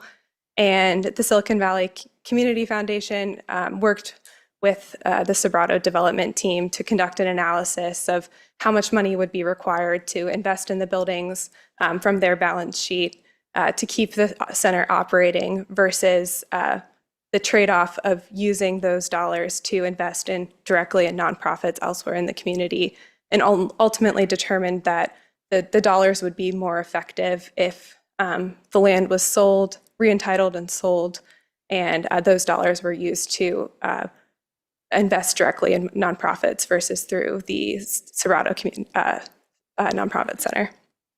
Next slide, please. Given that it is a true partnership between Sobrato Philanthropies and our team, we developed the project with Sobrato Philanthropies' mission in mind by delivering 134 housing units, including 20 BMR units, really maximizing the amount of housing that we're able to deliver on this site with the surrounding neighborhood in mind. Revitalizing an underutilized office complex and bringing active residential use into this site. Completing surface improvements like sidewalk improvements and connections to the existing community by installing a portion of sidewalk that's currently not there along Valley Way, and providing this publicly accessible greenway through the site that'll connect the surrounding neighborhood to the retail off of Calaveras. And through monetary contributions through our impact fees to public infrastructure, schools, and parks. Next slide, please. Like Christina mentioned, this is a housing element site, and we began collaborating with the city as part of the housing element process. Once the house, I believe a couple of my colleagues actually had a working session with you all a few years ago to come up with different concepts for the project and present our initial ideas. We then worked with the city as they developed the Milpitas Gateway specific plan, and we're the first project coming to you all as a result of that specific plan. So we're really excited to kind of kick off the deployment of that plan and start bringing these projects to life. And then, as Christina mentioned, we are utilizing SB 330, state density bonus law, and a variety of other state housing laws to kind of facilitate and streamline the approval process. Lastly, before I get into the site plan, I wanted to give a brief update on the efforts to relocate the previous nonprofit tenants. I'm sorry, for Sobrato Philanthropies team did an amazing job on these relocations. They offered grants to each tenant to help them with their relocation and provided real estate workshops and one-on-one counseling to make sure that they found the best home. All tenants moved out at the end of 2025, and the buildings are now vacant. And we've submitted demolition permits that would go into effect once we make it through the building permit process and if this project's approved. Next slide, please.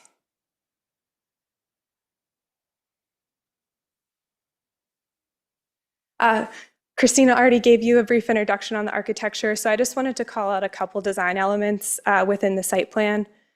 First is the publicly accessible greenway that runs from the end of the cul-de-sac at Valleyway to the north of the site to the cul-de-sac on the eastern portion of the site. This serves as a central spine and green space for both the residents of this community and surrounding residents to bring a walkable pathway and really welcome the community into this site. Secondly, I'd like to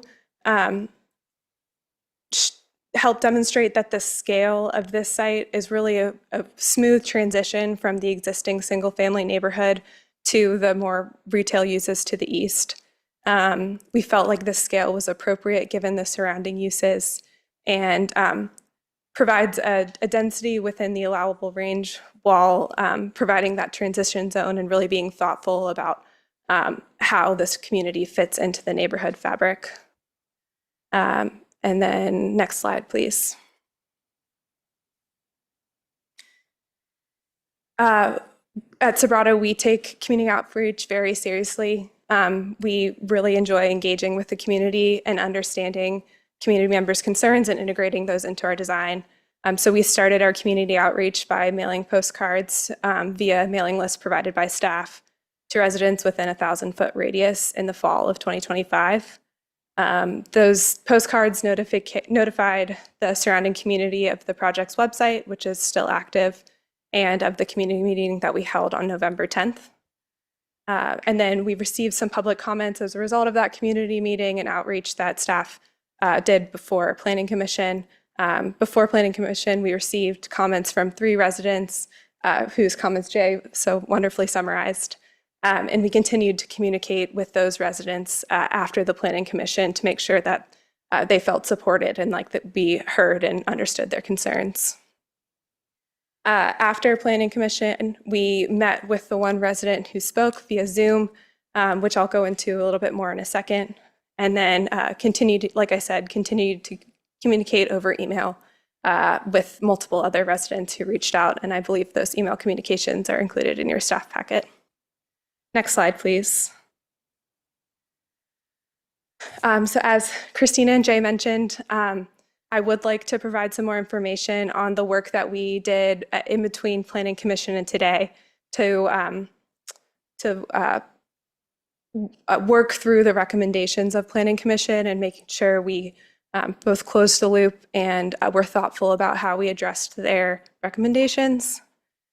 So Christina covered and Jay covered the item number 1, where we collaborated on 2 modifications to the conditions of approval.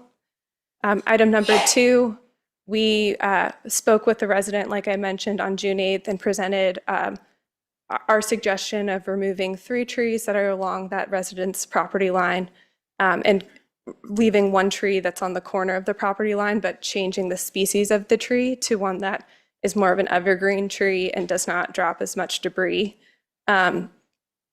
Through collaboration with the residents, we learned that trees are generally, existing trees are pine trees and drop a lot of debris, and this is a concern for all of the surrounding residents in general. So through the community engagement process, we ended up changing all of the trees on the northern property line from sycamores to elms. Elms are more evergreen trees, and they don't drop as much debris.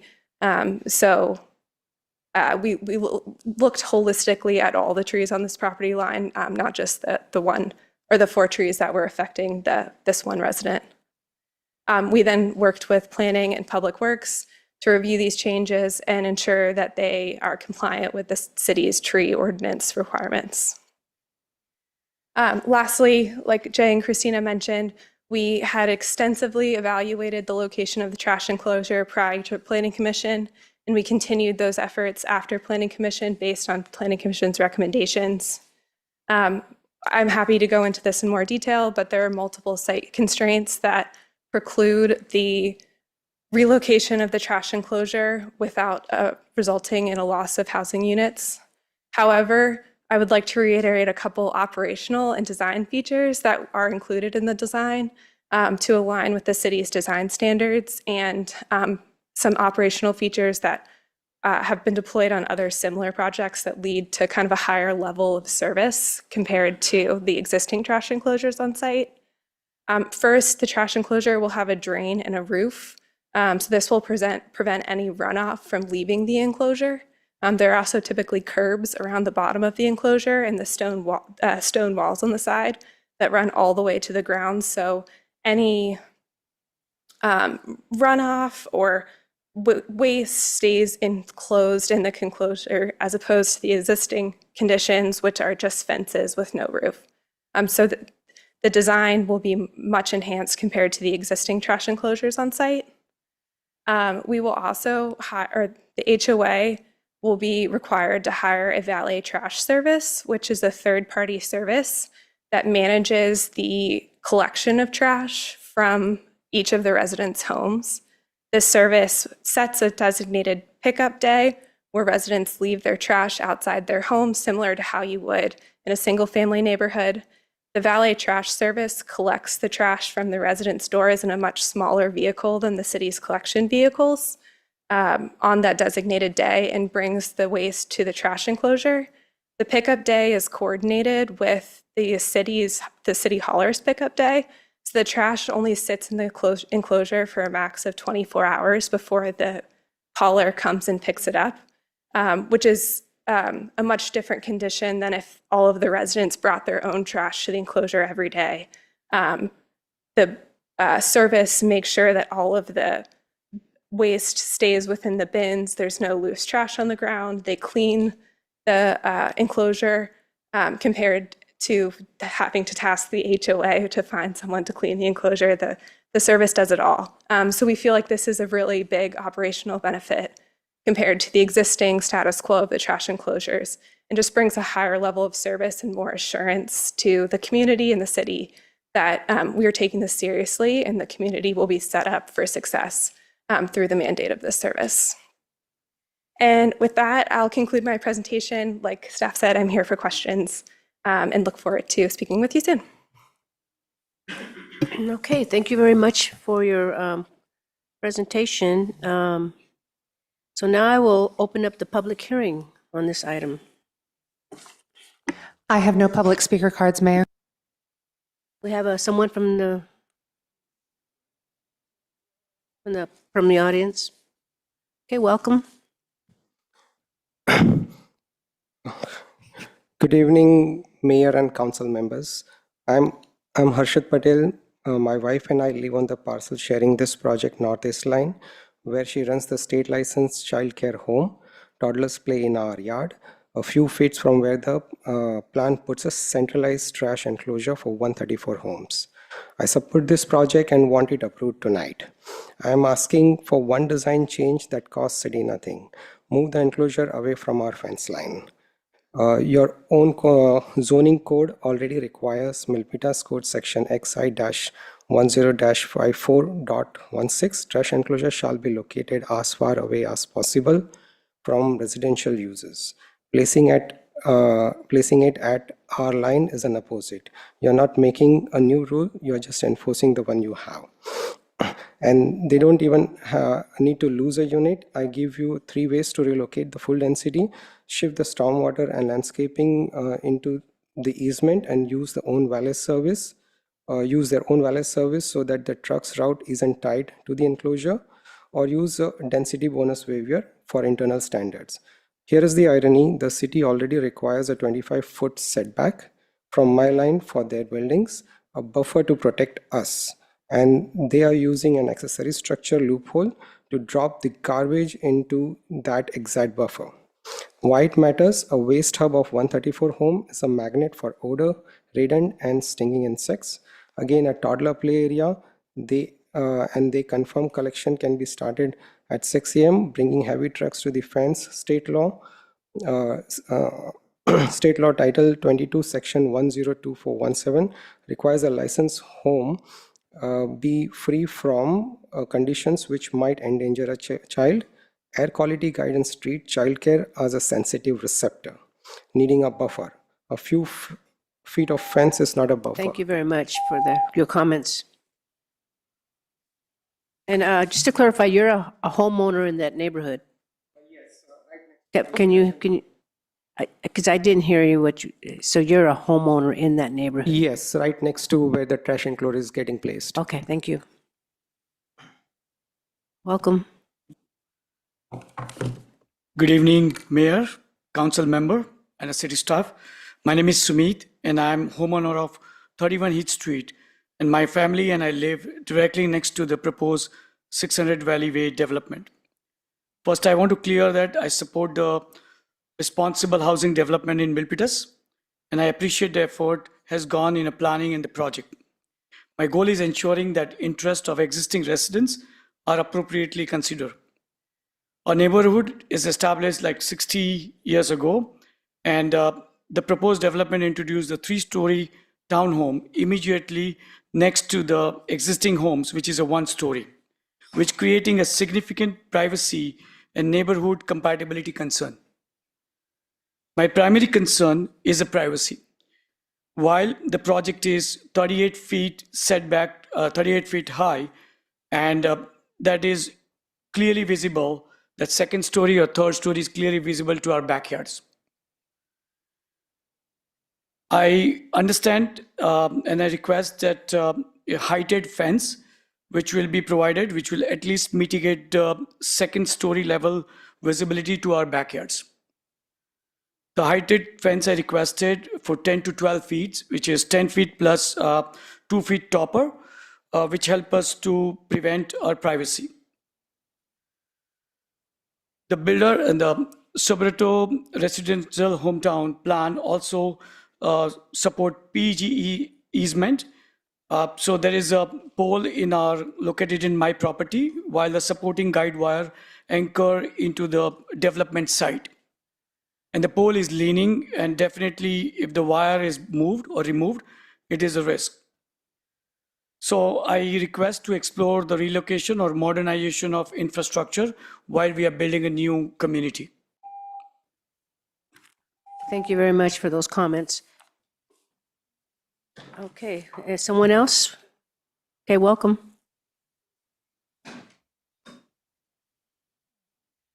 Good evening. My name is Valentina Tolstoguzov.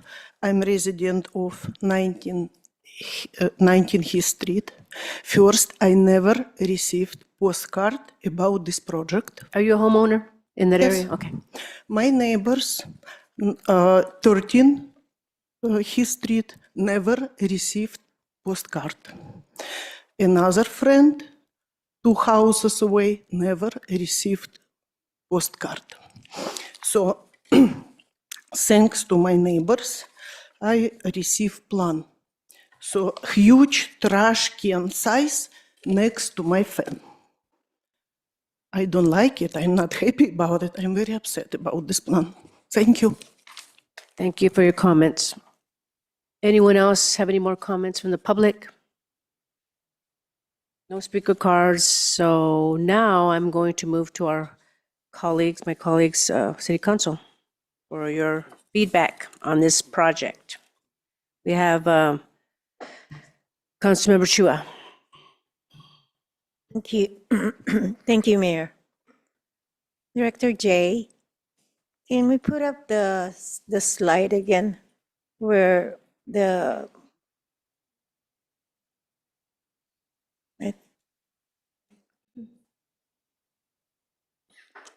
Do you know what slide you're looking for? I'm going to have to pull that up. What slide? This.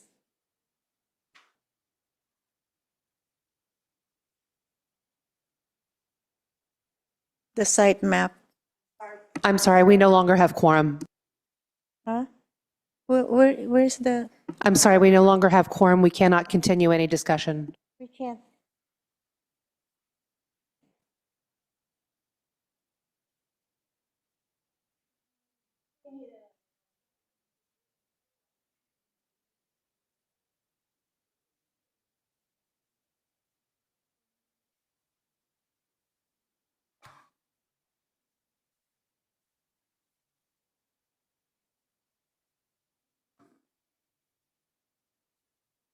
City Attorney, you want to explain what is happening, Yeah, please? Thank you. We may have a couple of members needing a brief restroom break, and we need to have at least a majority of the council here for the meeting to continue. So I think it'll be just a moment.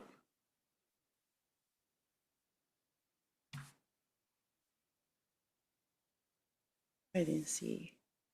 I should have stopped.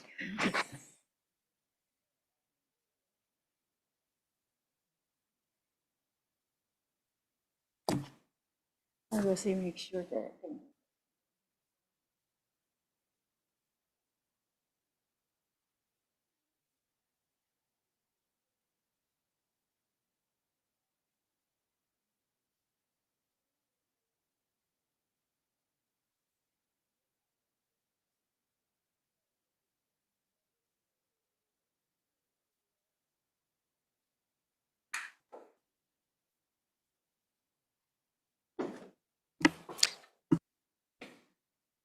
Thank you. We now have quorum again. We may continue the discussion. I move to close the public hearing. I think it was not closed earlier. We don't have to take a motion. We'll just close the public hearing. Thank you. Okay, great. I forgot what I was asking for. I think you wanted to see the site plan. Yes, please. Yes. I think slide 17 would do.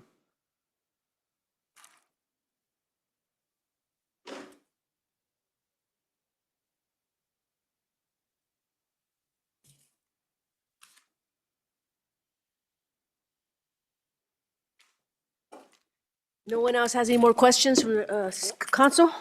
No, we're waiting for the site plan. Oh, okay. Director Jay, can you please point to, we have 3 residents here.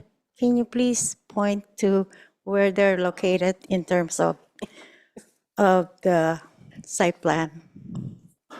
I believe 2 of the residents are just to the north of the trash enclosure. Is there a, do you want to, where are they? Councilmember, because I am running the presentation, he cannot have access to run my computer screen to point to it. Oh, okay. So, so is the brown one here? Is that the trash enclosure right here? You guys don't have one of those? Is that the one? Little light things? Oh, right there. Okay, thank you.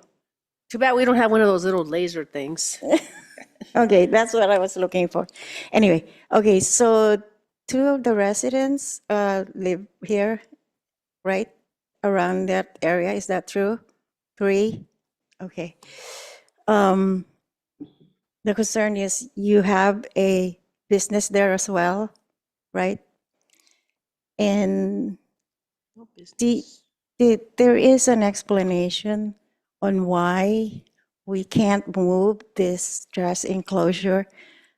Do you want to go over that again, Director Jay, briefly?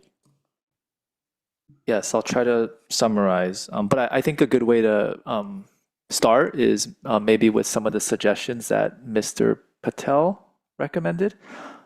So we did consider that as well, and I checked in with the right staff. I think one challenge, or the first, I think, recommendation was to consider moving the bioswales into the easement areas, and that would thereby perhaps free up some space for the enclosure to go somewhere else. The challenge is that bioswales are not allowed in the easement area, so that I think that option would not be doable.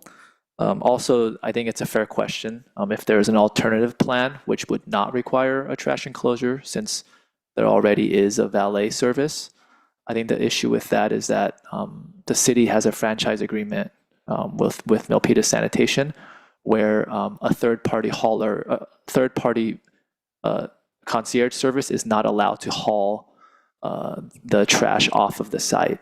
So all they are allowed to do is move it within the site. So it would still have to go to a location to be staged before it gets hauled off. And therefore, a trash enclosure is indeed needed and required for all multifamily developments. I think another alternative that staff inquired as well is, the possibility of having individual bins, which can happen for townhouse developments. The challenge with that is you usually need wider garages to accommodate the bin space, and that would require each unit to be bigger, and thereby you would lose units.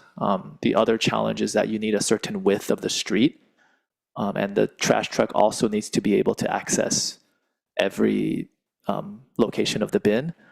Another alternative is to have locations where the bins could be moved, but even with that solution, it would require the trash truck to access each point, and that would still be difficult given the turning radius of the larger vehicle.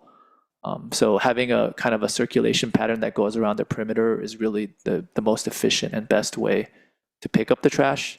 And I would also say that that street that goes around the perimeter is also needed for fire access, and also the way the utilities have been laid out and must be laid out according to our city staff.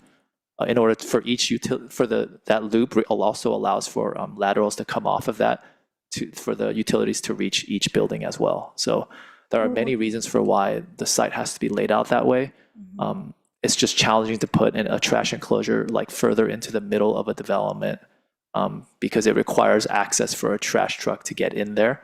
And it's not easy to do that with the turning radiuses and the space that's needed. What about the privacy issue? Yes. So in terms of just the development overall, or specifically, is that the? They're requesting for a fence of 12 feet. I see. And I know you touched on that. Can you please reiterate that again, please? I'll get to the fence, but I do want to look at it more holistically as well. It is a fair question anytime you have a higher density development, like a townhouse development next to a single family residential neighborhood. I do want to clarify that per the zoning, the applicant is actually allowed to go much more dense, but they've brought the density to as low as possible within the density range. I also believe, so we're not talking about necessarily like an apartment next to a single family residential neighborhood. The applicant has also exceeded the setback requirement by a pretty good amount. And there's also a street that goes around it, which also kind of serves as a buffer to further separate the townhouses from the homes. And the homes are set back from their property lines as well. So the total distance from the closest townhouse to the home is actually probably quite larger than in a lot of other instances in the city. So I think just looking at the townhomes, which are not that much taller than what would be allowed in the residential zoning district anyway, so we don't have as many shadow or light air access concerns. But now going to the fence, a 12-foot fence would be unusual between residential developments. Our code actually does not allow for anything. It says 6 feet for rear and sides. It allows for up to 8 within agreement between the property owners, but it does not allow for up to 12. So that's kind of the challenge there. And there are also trees in front of those buildings as well, like in the townhouse development. So although I totally understand the privacy concerns, we do think that it's a bit limited compared to other situations. And we do think the design of the project has mitigated that to a pretty good extent. So just to simplify, we can only go up to 8 feet. Is that correct? Yes. Director Jay. And also, one of the comments from the neighbors, can you please, you don't have to answer this now, but look into why some of them didn't get the postcards. That's all I have, Mayor. Thank you, Director Jay. Okay, thank you. Is there anyone else? We have Councilmember Lamb. Thank you, Mayor. I have a number of questions. Can we go to page 10 of the presentation? So slide 10.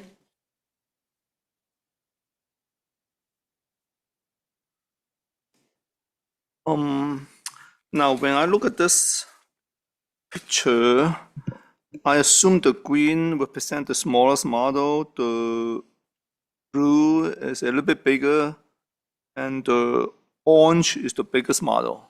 Is that correct? So the green and blue are both, three bed, 3 bath. The difference between them is, the green I think is tandem parking, and the blue is side by side. And the orange are, yes, the bigger units, but there's less of them overall proposed. That's why there's less overall included as the BMR. Okay. Now, I understand 15% of the total unit need to be BMR. And how do you determine which size? Like I counted 4 units is the biggest model, 8 units for each one of the blue and the green. Is there a requirement to decide how you allocate what size of the house to be the BMR? So generally, the AHO, the Office of Housing, helps review this, and they help determine the distribution, but they do try to scale it, by the distribution or the total amount of units, right? So I think there was an equal amount of green and blue units, which is why they both had, I think, was it like, I do have a diagram in here, but that's why there is, the same amount of blue and green BMRs, and why there's less orange, because those are the biggest units, and there's just less of them overall included, so. Yeah, that's why I asked, is there a requirement from the state, or how you allocate what size of the housing to BMR? Our affordable housing ordinance includes principles for unit distribution, which ultimately comes from fair housing laws. But essentially, you want the BMR unit mix to mimic as closely as to mimic the market rate unit breakdown as closely as possible. So we want the ratios to be the same. Like if there's like 3-bedroom, like if half 3-bedroom, half 4-bedroom total units, we want half of the units to be 3-bedroom, 4-bedroom for the BMR units as well. So that's how we determined with the housing staff exactly the unit mix. Okay. My next question is related to parking, and I don't see any parking within the area. Gas parking. Is there a requirement for gas parking? The project actually exceeds the guest parking requirement. It required 45 stalls, but there is going to be 60, and it's around the perimeter of the site mostly. There's some, interspersed between that, but I would also note that, it was really great that this applicant is providing well beyond the required guest parking, but I would also just highlight that under state density bonus law, theoretically, they could have included 0 guest parking stalls, and, we likely would have had to approve it as that, so. Where are the gas parking? So a lot of them are around the perimeter, kind of on the left. You'll see them mostly as parallel and kind of the bottom, and there's some around the clubhouse building and stuff like that, so. Okay. All right, thank you. And my next question is related to the garbage you mentioned earlier. When the resident dispose garbage, is they gonna push their bin all the way out to the parameter of the that real estate? Would that have enough space? I see there are many units toward the center, so it will be a loss of garbage bin during the garbage day. Is that right? I'm not sure how it works. I think the applicant could provide more information regarding this if needed, but I think in general, my understanding is that the homeowners would, bring out their trash, and then a smaller car from the concierge service would circulate, pick them all up, and then take them all to the trash enclosure as close, like within 24 hours of when the Milpitas sanitation larger vehicle comes up and picks it up in that northeast corner. So it's the amount of time that the garbage will all be collected and located and staged in that corner will be less than 24 hours. But in terms of like exactly how it works, perhaps the applicant can provide a little more detail, but hopefully what I provided is sufficient. Oh, okay. It's not the entire parameter of the this project. It's only certain areas. Yes, so the valet trash service essentially functions as a small scale version of the city's hauler, where a small truck comes and collects smaller trash bins from each of the residents' doors on a designated day. So the residents don't need to they only need to bring their trash outside, similar to how you would in your home. And the hauler comes and picks it up from in front of their door and brings it to the trash enclosure. Does that answer your question? Say it again. How does it work again?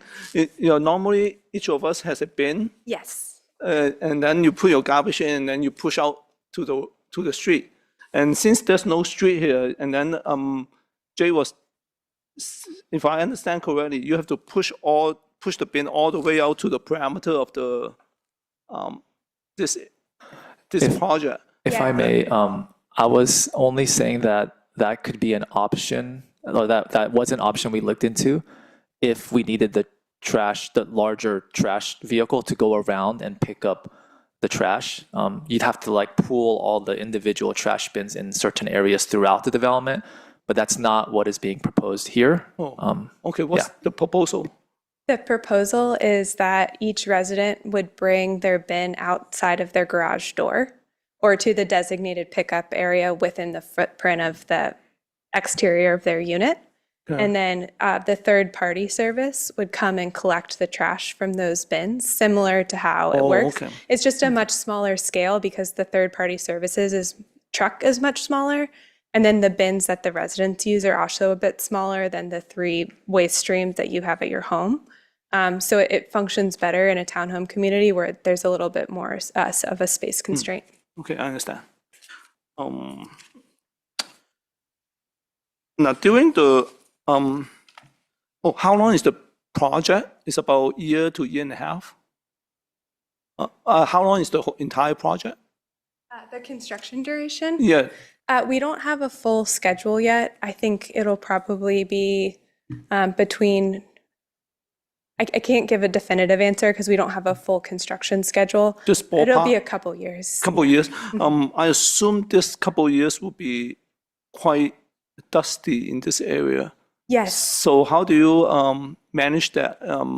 I assume that's one of the worry about the neighborhoods. Yes, so we have conditions of approval in the city's zoning code, implement certain construction standards for dust control, dust mitigation, noise mitigation, like working hours and emissions control. Like you can't leave a truck idling on the site for past a certain amount of time. We're also using Tier 4 construction equipment, which is lower emission construction equipment, to help mitigate any air quality concerns. So between the city's code, our conditions of approval, and just best practices for being a good neighbor, we would mitigate all of those concerns to the extent that we can. Okay. My next question is related to the sound wall near A80. What's the standard size of, how tall is the sound wall?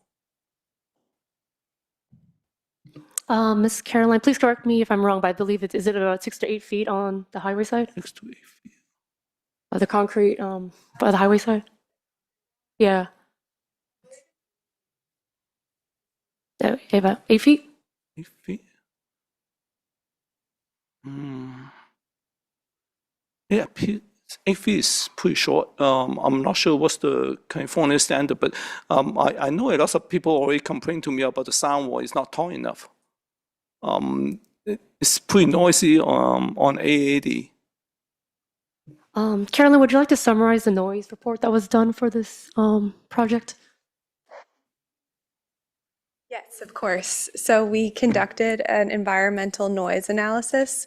This is basically where we work with an acoustic consultant who takes noise measurements from different parts of the site to understand the amount of noise that's generated by the surrounding uses. They then use those measurements and compare it against city design standards to determine whether the noise levels within the units are within the city's design standards, and if they're not, what measures we can put in place to bring the noise level down within the units. So our consultant conducted this study. They determined that the building wall construction, which is like the insulation and the exterior materials of the building and things like that, is sufficient. There are specific units closer to the freeway where they recommended higher sound ratings for the windows and doors. So like a standard sound rating is typically 30 STC, and they recommended a range of different sound ratings higher than that for building by building based on their testing. So we would take their analysis and include it as a project requirement in our design so that we ensure we're meeting city's zoning code requirements. I assume those are 3-story buildings? Yes, they're 3-story buildings. How tall are they? They're 38 feet. 38 feet. Christine mentioned 8 feet tall sound wall. So you don't even cover 1/3. You don't even cover 1 story. We're verifying the height of our sound wall with some consultants that we have online who have the plans pulled up, so we can just double check the height. But our acoustic consultant did take the sound location and the height of the concrete wall along the freeway into consideration when they did their testing. So the protection that wall gives was taken into consideration in their recommendations. Okay.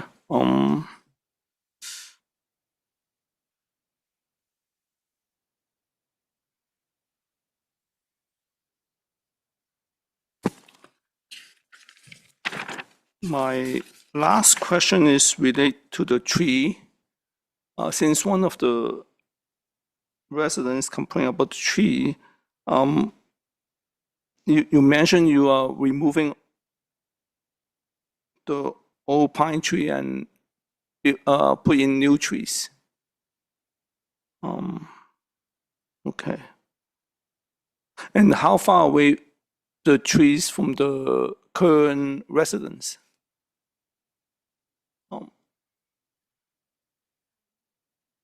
Are you asking how far away the new trees will be? Yes. They're between 4 and 6 feet off our property line. So it depends on where the resident's measuring from, but they'll be about 4. The planting of the tree will be about 4 to 6 feet away from the property line, depending on the location. Is there another wall on top, on the north, on top of the boundary line? Is that a wall there, and then you put trees? Yes, so we're near the wall. That's the fence. Oh, the So fence there's is a wood fence, or yes. Oh, okay. And then the trees would be on the townhome development side of the wood fence. Those little circle are those trees? Yes, sir. Okay. Okay, thank you. I don't have further questions. Okay, thank you for that. I have a follow-up question on, I was going to say Dr. Lamb, but Councilmember Lamb. You mentioned the fencing. Is that a wooden fence or is that a concrete sound wall fence? I'm to the applicant. Sorry. To the applicant. So along the northern, the eastern, and the northern and the eastern property lines will be a wood fence. And A then wood fence? a wood fence, yes. But isn't that where the freeway is near? The freeway is on the western property line. And is it on Yeah. that bottom? Where Okay. the cursor is, so that'll be a concrete wall. Okay. And it'll be how many feet high? 6 or 8? I'm waiting for my consultant to text me back, and then I'll let you know. Okay. Did anyone have any more questions? Because I have a few more. Okay, I'm going to continue then. Let me close your mic. So I also have but you can get back to me on that question. I also have a concern on the circulation. So with fire, usually there's an ingress and a egress, there's an exit, but I don't see one here. So it's hard to see, but pretty much we're this unfinished portion of Valley Way. Yes, so the fire department did require 2 different points of access. Since there's only Valley Way before, that's why they are now requiring this EVA easement, which would be kind of in the middle, like in between those 2 communities. But there's always a potential that this. Wait, can you slow down? Sorry. So kind of along the northern property line, it's a little hard to see, but there's an unfinished segment of a Valley Way, and here. You have a cursor or something? Well, so to the north, you'll see all the properties lined up, and you'll see like somewhere, where the cursor is right now, there's a little gap in the homes.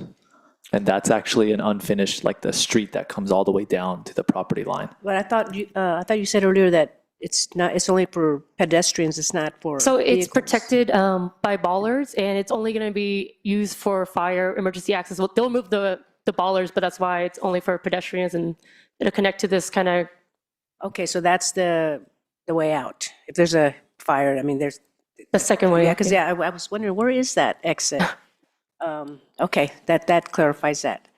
The other questions I have, you mentioned a community benefit, right? What is the community benefit? Was there a community benefit? I know you also said the arts, we have an arts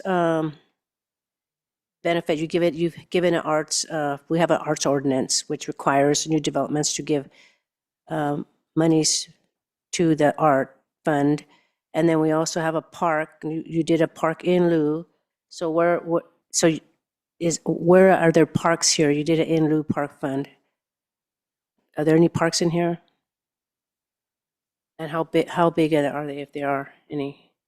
Because that's really important for our community. You got to have a park in there. I think slide 8, or it might be open space areas. I might, let's see, slide 8. So the project will be providing these 3 pocket parks, but with the housing, or the public parkland in lieu fee, they are contributing, I think it's like close to 2.6 million, which will go to Department of Public Rec and, Public Works Department to decide how to utilize those funds. So that's the in lieu park fees, 2.6 Yeah. Mm-hmm. 2.6 million that they are contributing to the park fund. Mm-hmm. And so these, is there a place like these parks, a place where folks can just relax and stroll and take their kids, or there is nothing there, no play structures? Yes, so I think it's hard to see here, but that's why it's kind of like they're calling it this open space paseo and open space spine, because it's like this diagonal nice walkway that's going to be paved really nicely with tree-lined walkway. So there's a variety of things in these 3 different pocket parks, but there's benches, picnic areas. One of them will have a bocce ball court, gameplay areas. I don't think there's a play structure per se, but yes. And the nearest park is Starlight Park, or is it, what's the name of that park? And so they can, how far is that? They can, within walking distance, right? Yeah, so they'll be able to walk there with a new pedestrian pathway connection that's also serving as the EVA to the north. Do you have a Google map of the current site? Can you put a Google map to see the real McCoy? I don't know if we have an earlier slide that shows like an aerial, but as I'm looking at it, it's about a block away, and like basically three homes like 3 homes down with like a street. So like 2 homes, a street, and another home, and then there's the park. So it's pretty close. Okay. The other thing, there's a hotel there, and nobody made any mention of that hotel. I was wondering why no one's mentioned it, because it's still active. People still go there. Visitors still go there. So what, is it separated? Can you show me something in a map or something that has that? So the That's- hotel is a separate parcel. It's not connected to this. Oh, sorry. I know, but there's a street. Okay, can you show me where it's at and show me a map? Because I'm just concerned that people are going to be parking in there, in that area, and then you have visitors coming into that area.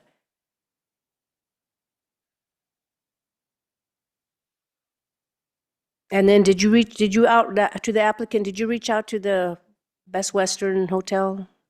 Did they say anything, or were they okay with your project?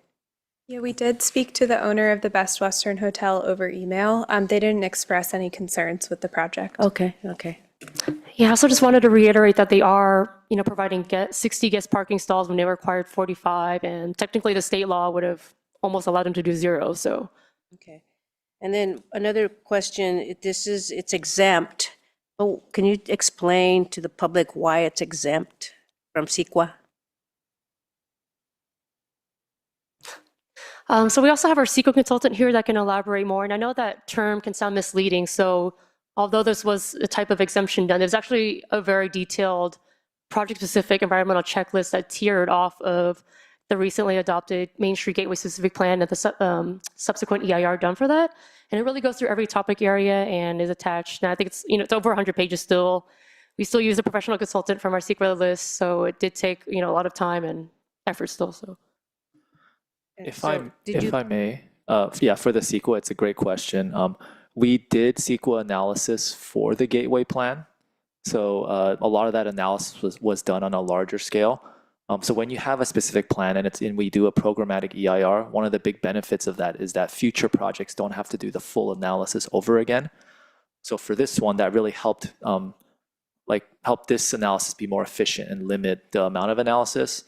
But it's still an exemption because we're relying on that. But in this situation, compared to like some other exemptions where you wouldn't do much analysis, as Christina mentioned, through a consultant, they went through every topic, and you really confirm whether the impacts are new and have not been previously analyzed. So you'd look at that and see if that's happening. And the conclusion was that it didn't result in any new impacts because this project is in line with what was anticipated when we did the specific plan. But I think for technical questions about specific subjects, we do have a CEQA consultant who can answer that. Yeah. Okay. And so there's also 15 below market rate homes, but there's no low income. There's 20 BMR units, but they're moderate level.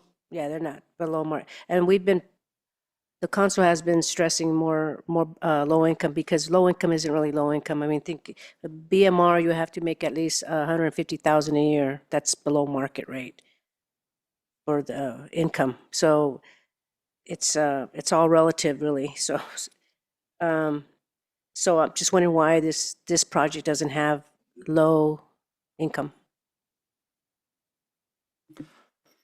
So it's a for sale product, and in our affordable housing ordinance, a for sale development just needs to provide moderate income. The low income requirement is for rental units. So it's just complying with our affordable housing ordinance. Generally, like anybody can go above and beyond that, but it does have a financial cost. So you'll see that. Okay. Yeah. Okay, that answered my question. So it's only rentals that can be low income. It's not BMR. I would think it'd be BMR, but it's that's a criteria. The low income is the criteria for the apartments. The townhouses theoretically could be at lower income levels, but it's not required by our ordinance. Okay. One more. The trash bins. Is there any way to put a sound wall behind the trash bin? Because I think that was one of the residents' concern was the the smell and the odor from the trash bins? I think what I would say is there already is an enclosure. So then I guess having, it would be like a second wall behind the trash enclosure, whereas the rest of it is a fence. But I mean, perhaps the applicant could speak to why that isn't feasible, but it just doesn't seem like it would accomplish something more or different than what's already being proposed. Okay, go ahead. Yes, I would just reiterate what Jay just said. The enclosure is a stone or How concrete. tall is the enclosure? It's 15 feet total, which is based off the hauler's requirements for. It's 15 feet high? Yes. Oh, that's pretty substantial. Yes. Oh, okay. Yes, and it has a roof on top of it yeah, as it well. would be redundant to the, yeah. Okay, Yes. okay. Yeah, that's good. And can you put the slide that has the whole neighborhood in there? So, where is Abbott at on here? Is it right where the entrance is right here? If we could go to slide 3, I think that has an area that's a little bit pulled out. The project site does not directly front Abbott, kind of to the right or the east. It's kind of behind some of those lots fronting Abbott, but there's no direct roadway connection or access to Abbott. Where is Abbott? I know we have street. It's Wait, there's a gas station there in the corner somewhere. kind of to the right, that top to bottom street. Yeah, right there where the there, cursor yeah. is. There's some private property in between Abbott and the yellow shaded project site. Okay, yeah, so this street, wherever, that street, the wide one, that's Abbott. And then we have the gas station in the corner. And you guys reached out to the gas station as well, right? We sent a public notice, but the main business owner that I remember being contacted by was mostly the Best Western, and they just occasionally ask for general updates. Oh, there's a. But I think the goal, right, is that, of course, with the MGSP, it's to really, we want to, these new residents will be able to support the businesses around it, so. Okay, I see where it's at now. Okay. Yeah, I'm just concerned about that wooden fence. I mean, why is it wood? Because, wood deteriorates after a while. And I am concerned about the circulation. Is there a way that, since Abbott is nearby, you're going to have a lot of traffic? These folks are going to be coming out of. Can you put the cursor where they're going to be going in and out? They're going to be going in and out right on Valley Way. Valley Way. And shouldn't we have a signal light somewhere on Abbott? So the project did prepare, a project-specific traffic plan, which I think is included as part of the attachments. And we do have a very good traffic engineering team that did, review the scope with the applicant and reviewed the various drafts before finaling it.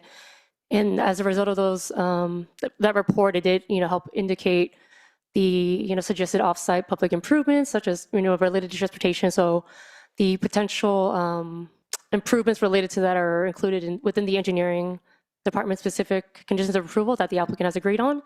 They will have to, resurface part of Valley Way. They will be doing new sidewalks, ADA compliance. I think there could be potential improvements to one of the intersection lights, but right, this is all, they will need to do more studies post entitlement.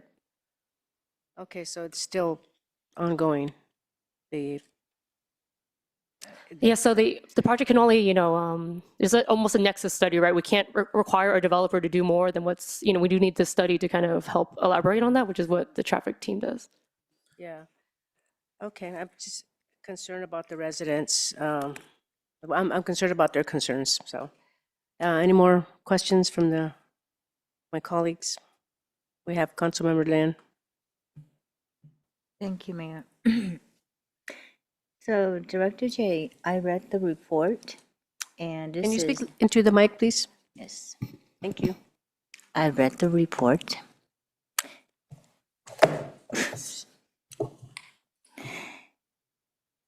And this says this project is partially located in flood zone AE.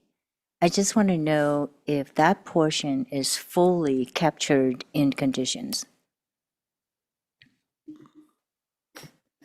I don't know, Christina, if you could find the relevant conditions of approval. But our Public Works team did review it and do always condition properly dependent on the flood zone. Not an expert in that field, but also some of these flood issues get worked out during the building stage as well. And some of it depends on valuation and once you get more of the construction details. More extreme measures for more significant flood zones are like raising the floor, the elevations, flood insurance. Like you might be required to have flood insurance. But yeah, I would defer to Yeah, that. so this condition of approval number 109 under the purview of the engineering department. So of course they definitely look at all the flood zone issues, and it's not the entire site. I think it's just like partial of the edge. Yeah. I think Caroline, if you want to elaborate on any of this, but it is definitely thoroughly studied. So it would not, the project would not be allowed to, continue with these public hearings until, all of these issues are addressed and appropriately conditioned. Okay, I just wanted to confirm that. Thank you. I thank you for that question. That whole area is a flood zone, and just now that kind of brought to my mind about, shouldn't you guys do an infill in that site, on that site? Are you doing an infill? Can you come to the podium? Our grading accounts for raising that portion of the site out of the flood zone. So that's part of what we reviewed with the engineering team and Public Works is the grading for that site and the plan to raise the site out of the flood zone. Thank you. Any more questions? No, thank you. Okay, we have Councilmember Chua. Thank you, Mayor. I just want to thank the residents for being here this evening, for exercising your civic duty, expressing your concerns. I hope it's clear that there was a partnership between the developer and the staff to address fully your concerns. And I just want to say that unfortunately, some of the requests, we can't go beyond what is required by law. And I think with what is proposed tonight, they did exactly, they kind of hit the maximum of what they can do based on the regulations of our laws. And I also want to thank the developer for reaching out to the community and also giving grants to the former tenants and also being open to the concerns of our residents. And I want to thank our staff for the hard work because it's not easy to listen to the concerns and work with the laws and also work with the developers. I want to thank all of you. Thank you so much. Thank you, Councilmember Chua. So for me, I'm not satisfied with some of these. I think that there's still work to be done and it needs some improvements. So I'm not going to vote for this. And I want to see what the other members, if you're going to vote for this. I guess we'll see, I need a motion in a second or go ahead, Councilmember Chua.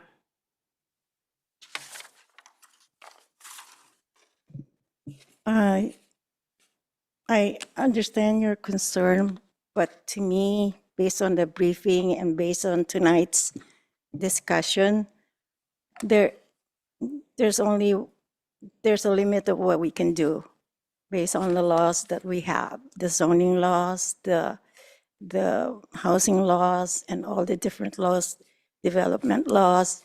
And I will go ahead and move the motion to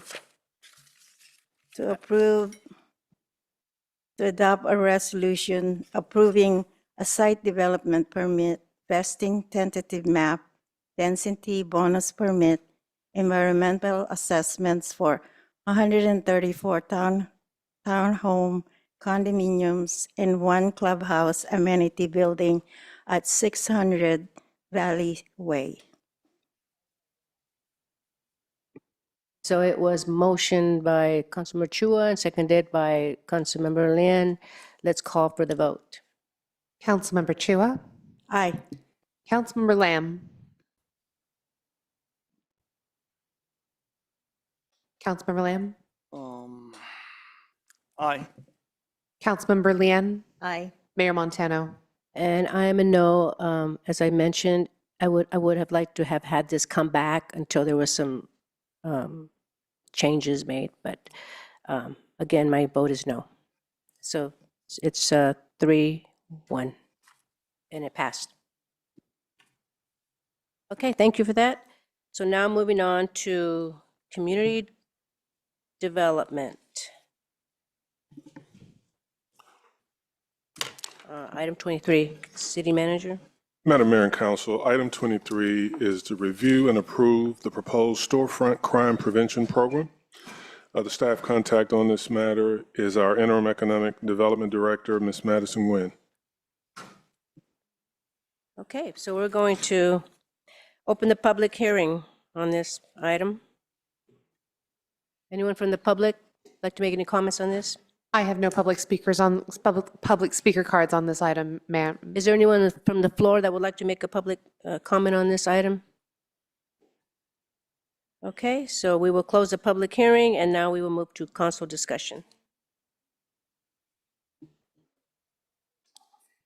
And we do have a presentation from Economic Development. We just need to get that pulled up. Okay, let's do the presentation, and then we will have council discussion. Okay. Good? All right. Well, good evening, Mayor, members of the City Council. My name is Madison Nguyen. I'm the Interim Economic Development Director, and next to me is Cal Zubair, Economic Development Specialist. We are here tonight to provide a report on the Storefront Crime Prevention Program and to recommend your approval of the proposed initiative. By way of background, on December 2nd, 2025, the City Council allocated. Should I continue because we lost quorum again? Quorum. Oh, okay. She's back. All right. Again, by way of background, on December 2nd, 2025, the City Council allocated $100,000 to support a storefront crime prevention program. Over the past 6 months, staff from the Office of Economic Development have conducted extensive research and outreach with the small business community to gather feedback and better understand local business needs. This evening, we would like to share the results of that outreach, present our findings and analysis, and recommend what we believe is the most cost-effective and efficient approach to supporting our small business through this program. With that, I would like to turn it over to my colleague, Cal Zubair, who will provide a brief presentation.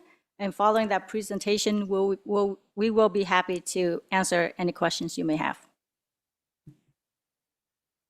Good evening, Mayor Montano and Council. Could I have the next slide, please?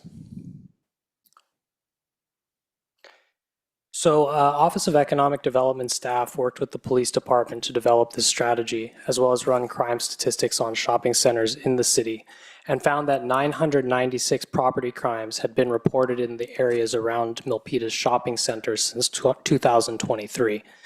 There were 305 reports in 2025 alone.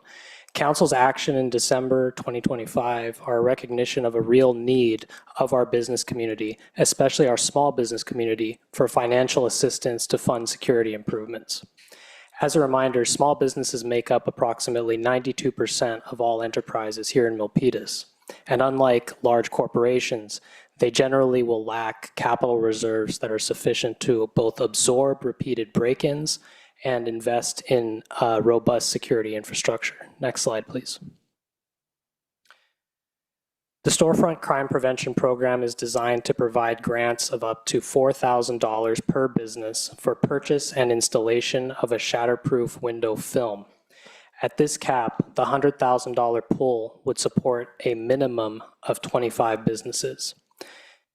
The proposal is that the city will contract directly with a vendor so that a business will pay nothing up front when their spend is under $4,000 for the installation of this film. Applications would be submitted to Office of Economic Development for approval and confirmation of, basically to confirm their eligibility. The window film option maximizes the number of businesses that can be served by this $100,000. More robust security measures such as bollards and roll-up gates would fund far fewer projects.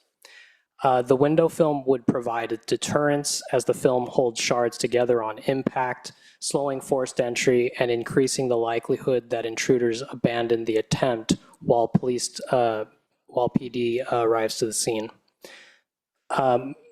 The shatterproof window film also maintains the storefront's integrity after an attempted break-in, letting businesses stay open while awaiting glass replacement. This option would not require building permits or architectural review or planning permits, which make it easier on businesses and allow for a faster rollout of the program. Staff conducted extensive in-person outreach to businesses across the city. Responses were broadly supportive, with multiple businesses citing recent break-ins and the high cost of glass replacement as motivating factors for their position. Next slide, please. As I mentioned earlier, if council approves this strategy, the city will launch a competitive bidding process to identify a vendor that can both purchase and install shatterproof window film for small businesses. Staff will also conduct another round of outreach through both digital channels, social media, our website, and direct email, as well as targeted in-person outreach to high traffic areas such as Milpitas' shopping centers, Main Street, et cetera. Eligible businesses would include for-profit businesses within Milpitas city limits that have 25 or fewer employees, have a physical storefront with exterior-facing windows, a valid business license, and no outstanding code violations. And after 1 year of implementation of this program, after its launch, we will come back to council with performance data, including conversion rates of the program, completed project details, and qualitative feedback from recipients of these grants. Next slide, please. So as Director Nguyen mentioned, our recommendation is that council approve the program for storefront crime prevention as presented. Thank you. Okay, great. This is wonderful. You know, one of the reasons why we did this is because of the break-ins, the smash and grabs of the jewelry stores, and that it was late last year, and I think that having also the cameras, being proactive is really important, and I am so glad that City Council is taking a proactive approach and really supporting our small businesses. So I wanted to hear from our police department. What are their thoughts on this program? Can a representative come up here and say something?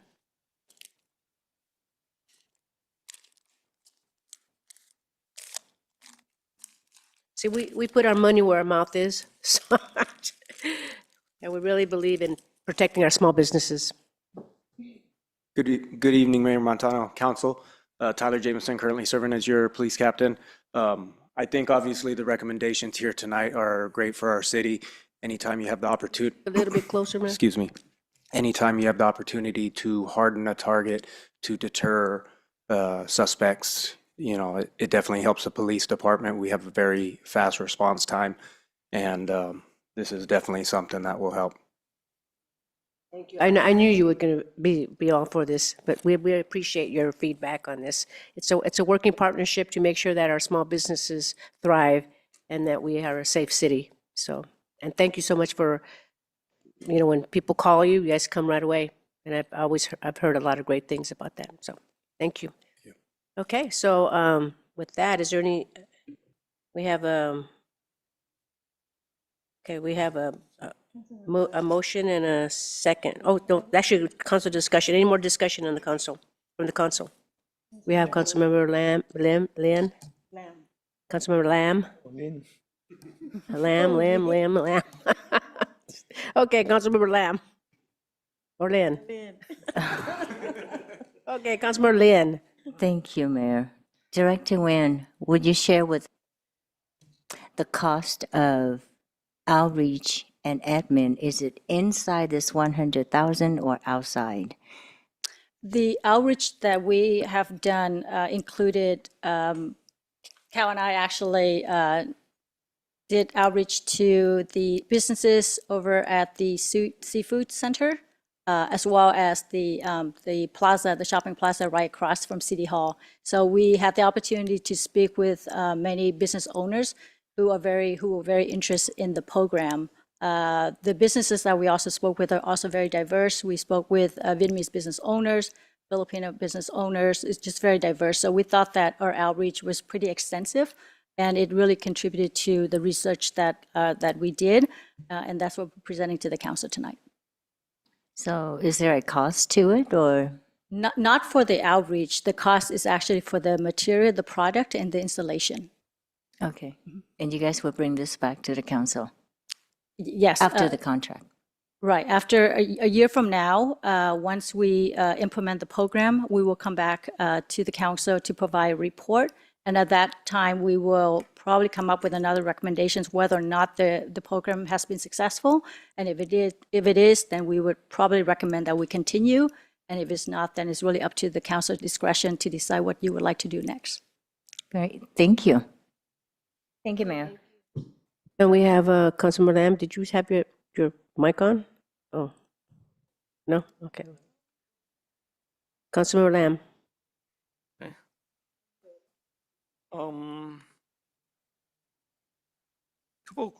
Few questions. Why do you pick? Can you put your mic closer to your mouth? Oh, okay. Thank you. Why do you guys pick business 25 or less instead of a smaller number of employees? So your target for a little bit bigger business than a small business? Actually, in the report, we're saying that we're encouraging small businesses that actually have 25 employees or less. That's the businesses that we're encouraging to apply for this program. Right. What I'm saying is 25 or less. 25 is pretty decent size already, business. Why would they need to have this benefits? Wouldn't the smaller business, I would think like 15 or 10 or less employee, they would. Right, council member, so it's 25 employees or less. So it could be a business with 1 employee to 25 employees. No, I understand that. So that means the bigger and medium-sized small business can apply for this. Versus, I think I have an understanding of where you're coming from, council member. Yeah. So the definition that the city has been using for small businesses is 25 employees or fewer. And obviously, different organizations will define small business differently. Like the SBA, for instance, will say a business that's under 500 employees is a small business. This is in Milpitas, that's not correct, or that's not an accurate description of that type of business. And so I think over time, the 25 employee or fewer definition of a small business has been understood to be a more accurate representative of kind of the general mix of employers here in the city. Okay. Okay. And another question I have is regarding the $4,000 for each business. Wouldn't you, if you lower that amount, then more small business will be benefit from this program? Why you set the bar so high so it's only 25 business can benefit from this pilot program? Yes, so in our outreach, we found that various businesses have wildly different sizes of windows. So for example, a corner unit in a shopping center that has windows on two sides as opposed to just one that may have two units on either side of them, their need from this program would be quite different than, say, for example, another business. So in other words, there's a lot of variance that we tried to account for and provide flexibility in the program for. So a business may have anywhere between 90 square feet worth of glass all the way up to 400, in this kind of category. So we just wanted to provide that flexibility for applicants that match the criteria to still be able to receive the grant. Now, that being said, it's not uniform, it's not a straight line whatsoever. So when a business that is perhaps larger and would take the full $4,000 that's available to them, there would be, I'm not going to cite any metrics that I'm not able to confirm at this time, but there may be other businesses that have a lesser requirement that would then make up that difference that still allows for maximum reach of the program. Okay. Another question I have is, what if the business wants something else other than this shader-proof film or window film? If someone want cameras instead, would we provide cameras instead of this shader-proof window film? So the program as proposed is strictly for spend on shatterproof window film. That is what we decided would maximize the reach of the program and have the most benefit to prevent smash and grabs, provide an obstacle to smash and grabs. There are, of course, other options that could be considered, but this is the one that we propose to council tonight. Okay. I would like to hear from the police. Is that a good way to detour, or do you think cameras would be effective? So what I can say is that cameras obviously provide an investigative value for after the fact. However, with the film protection, it prevents the individual from getting into the store, and it actually allows the business to maintain all their property because the police will be able to respond in a timely fashion to stop that from occurring. So I think that's a great recommendation that they have. There's obviously other investigative tools out there that can help the police department, but this one by far serves a great purpose.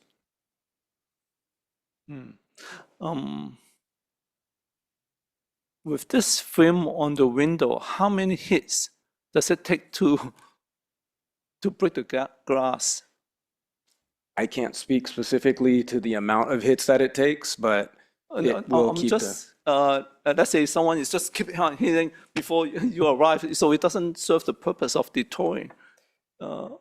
So I can speak to that just a little bit. So if somebody repeatedly smashed the window, eventually the whole frame of glass will come down. Right. The goal of this is to slow down the intruder for long enough that our excellent police department with their amazing response times can get there before they're actually able to steal. Actually, that's my question. Yeah. How long does it take to break the? I don't have that information available right now. It takes a few minutes for the police to arrive. Can someone just break it in 30 seconds if you continuously hear it? Then it doesn't serve the purpose. Based on our, I'm sorry, go ahead. Based on our experience, when a smash and grab occurs, obviously there's alarms that go off as well. And if the initial glass doesn't break on that first opportunity, the suspects often flee at that time, and they're not going to sit there while the alarm's going off continuously trying to break it. So you assume the business has alarm? I'm just giving that as one example. So what? I don't know. What if they don't have alarm? Most businesses might not have alarm. If they don't have an alarm, it does change the scenario a little bit, but with the alarm and the film, it's a great deterrent. Yes. I will agree with alarm, but I'm not sure how many business has alarm.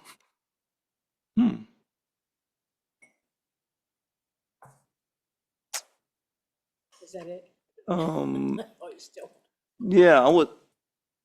Well, go ahead, other council member, and then I want to make a proposal a little bit different than what they propose. Oh. Go ahead. From me? Oh, we have Oh. Councilmember Chua. Mhm. Thank you, Mayor. When we did the, I'm good with you guys. I'm good. Thank you. When we did the grants for small businesses, one of the things that we did was to because we were concerned about the businesses of the daycare, and we gave them priority. And I think if I follow Councilmember Lamb's input, is there a way, I know you're targeting below 25 employees per business. Is there a way we can give priority to businesses with less than 10 first? You know, less than 10 employees, get them on top of the list. And if there's not enough, then you can go down to less than 25. If what we coined in the city of Milpitas, if what we coined 25 employees or less as a small business, then this will serve that purpose. But it's really up to the city council.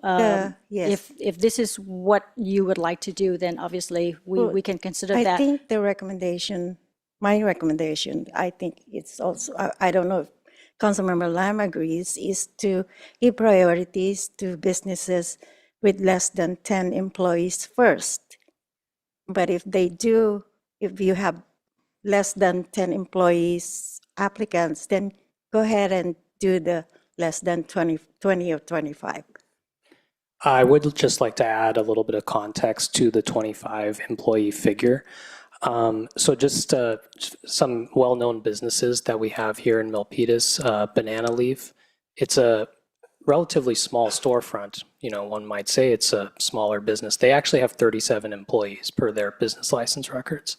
Similarly, La Milpa, another small, loved restaurant here in the city, has 21 employees. So just to provide scale, you know, these are employees that are being recorded in our business license. That doesn't mean that they're all on site at the same time. These types of businesses have shift work, you know, so, you know, it's kind of spread out. Maybe everyone's not working 40 hours a week. That adds up very quickly. I understand, yeah. But I think that's my recommendation, to prioritize the real small businesses and then go to the medium size. That's definitely doable. Thank you for the input. Yeah, that's just, it depends on the council. Okay. Thank you, Councilmember Chua. Yeah, but remember, it's the max is 25, so it's still under 25. Even if you go 10, 5, 1, Well, it's we're still just giving max is 25. priorities to Yeah, them. that's good that you're giving, priority to 10, right? But it's still under 25. Yeah. Okay, just wanted to clarify that. And then we have Councilmember Lin. Well, since Councilmember Lam was asking how many try on the window, I was hoping that maybe Director Nguyen can bring in a demo. It's hard. It depends. That's all. I can certainly bring in a hammer, but I don't know how many times I would to pound on that window for it to break completely. Oh, for Councilmember Lam, yeah. Yeah. Yeah. All right. Thank you very much. I think that's it for the questions. And we'll have Councilmember Lam, one more. Yeah, I'd like to support Councilmember Chua's priority. I'd like to see the small business get the top priority first before we move into a little bit bigger size small business. Or another way we can do it is based on their revenues. because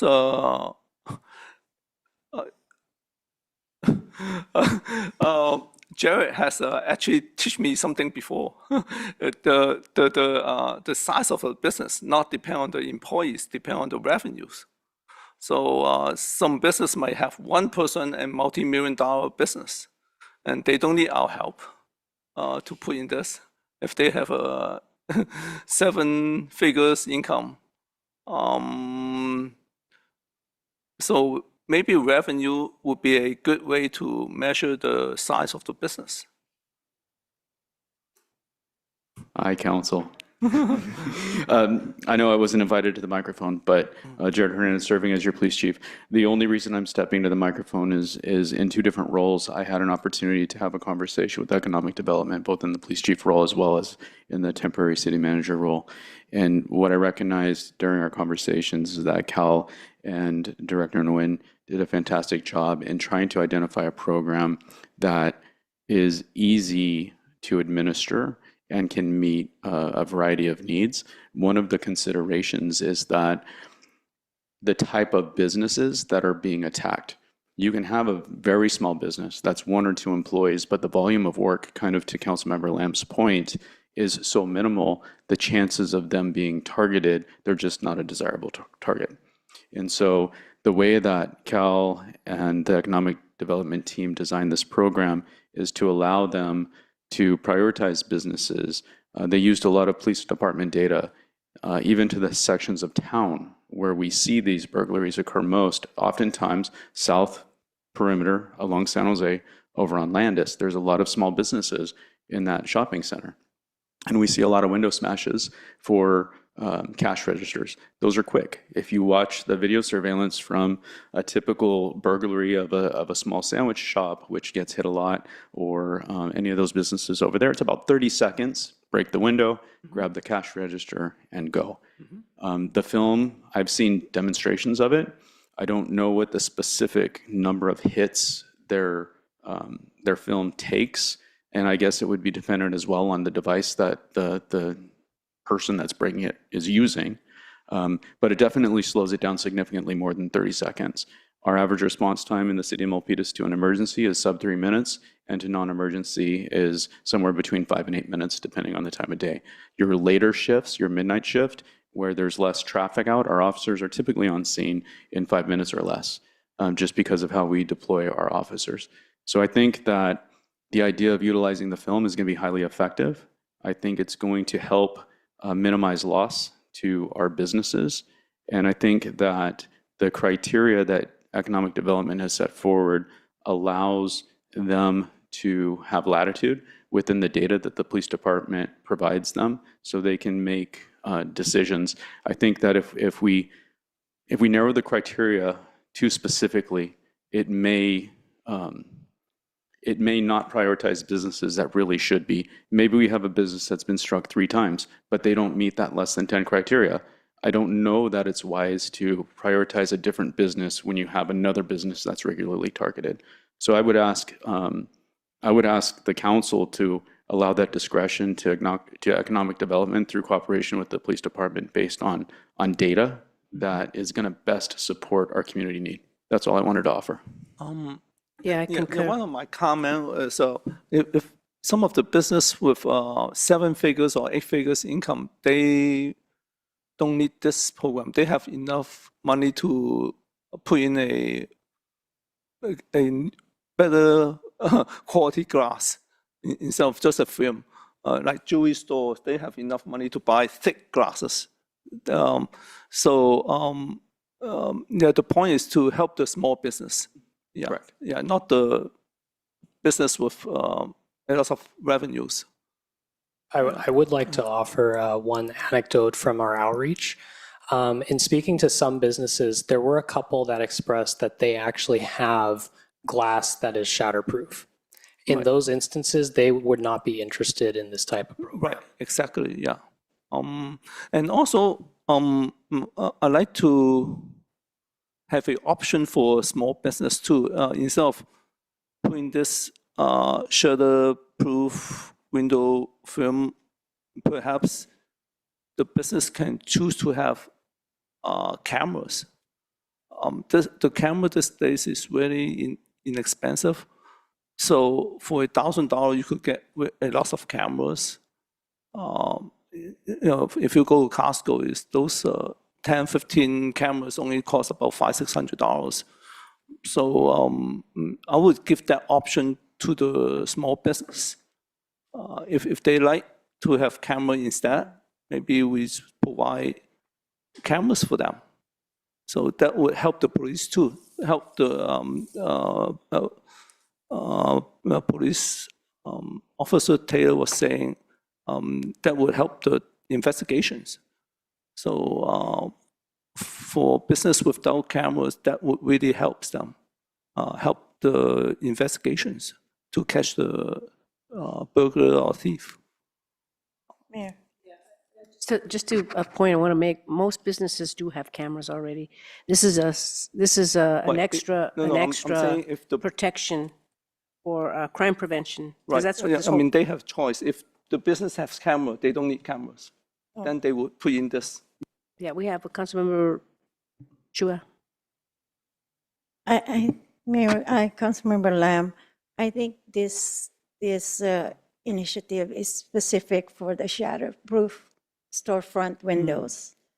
And, if we have some funds, when we discuss the or allocation of funds of the surplus, maybe you can make that suggestion at that time. Because currently we have cameras for the residents. Maybe you can bring that up when we allocate the surplus funds, maybe cameras for the businesses. The reason is Assistant Chief Tyler, they have to go through to different type of cameras. Residents are different. I mean, cameras for residents are different, and I would think the cameras for commercial facilities are different as well. So it's not, you can't mix the two for this initiative. I'm not sure why you cannot mix it. I'm just providing Because option of for the business. If someone doesn't want this and they want to have camera instead, this program in general is if I understand correctly, is a storefront crime prevention. It doesn't say has to be using this shutter. I think proof. correct me if I'm wrong, there's a difference in implementation because there are some guidelines, even for the residence camera. I learned that from Assistant Chief Tyler. And it's a different type of guidelines to do the cameras for commercial, different from the shatterproof implementation. That's a good idea. I mean, but if you can please bring that up when we do the allocation of the surplus funds, not with this initiative. That's all I'm saying.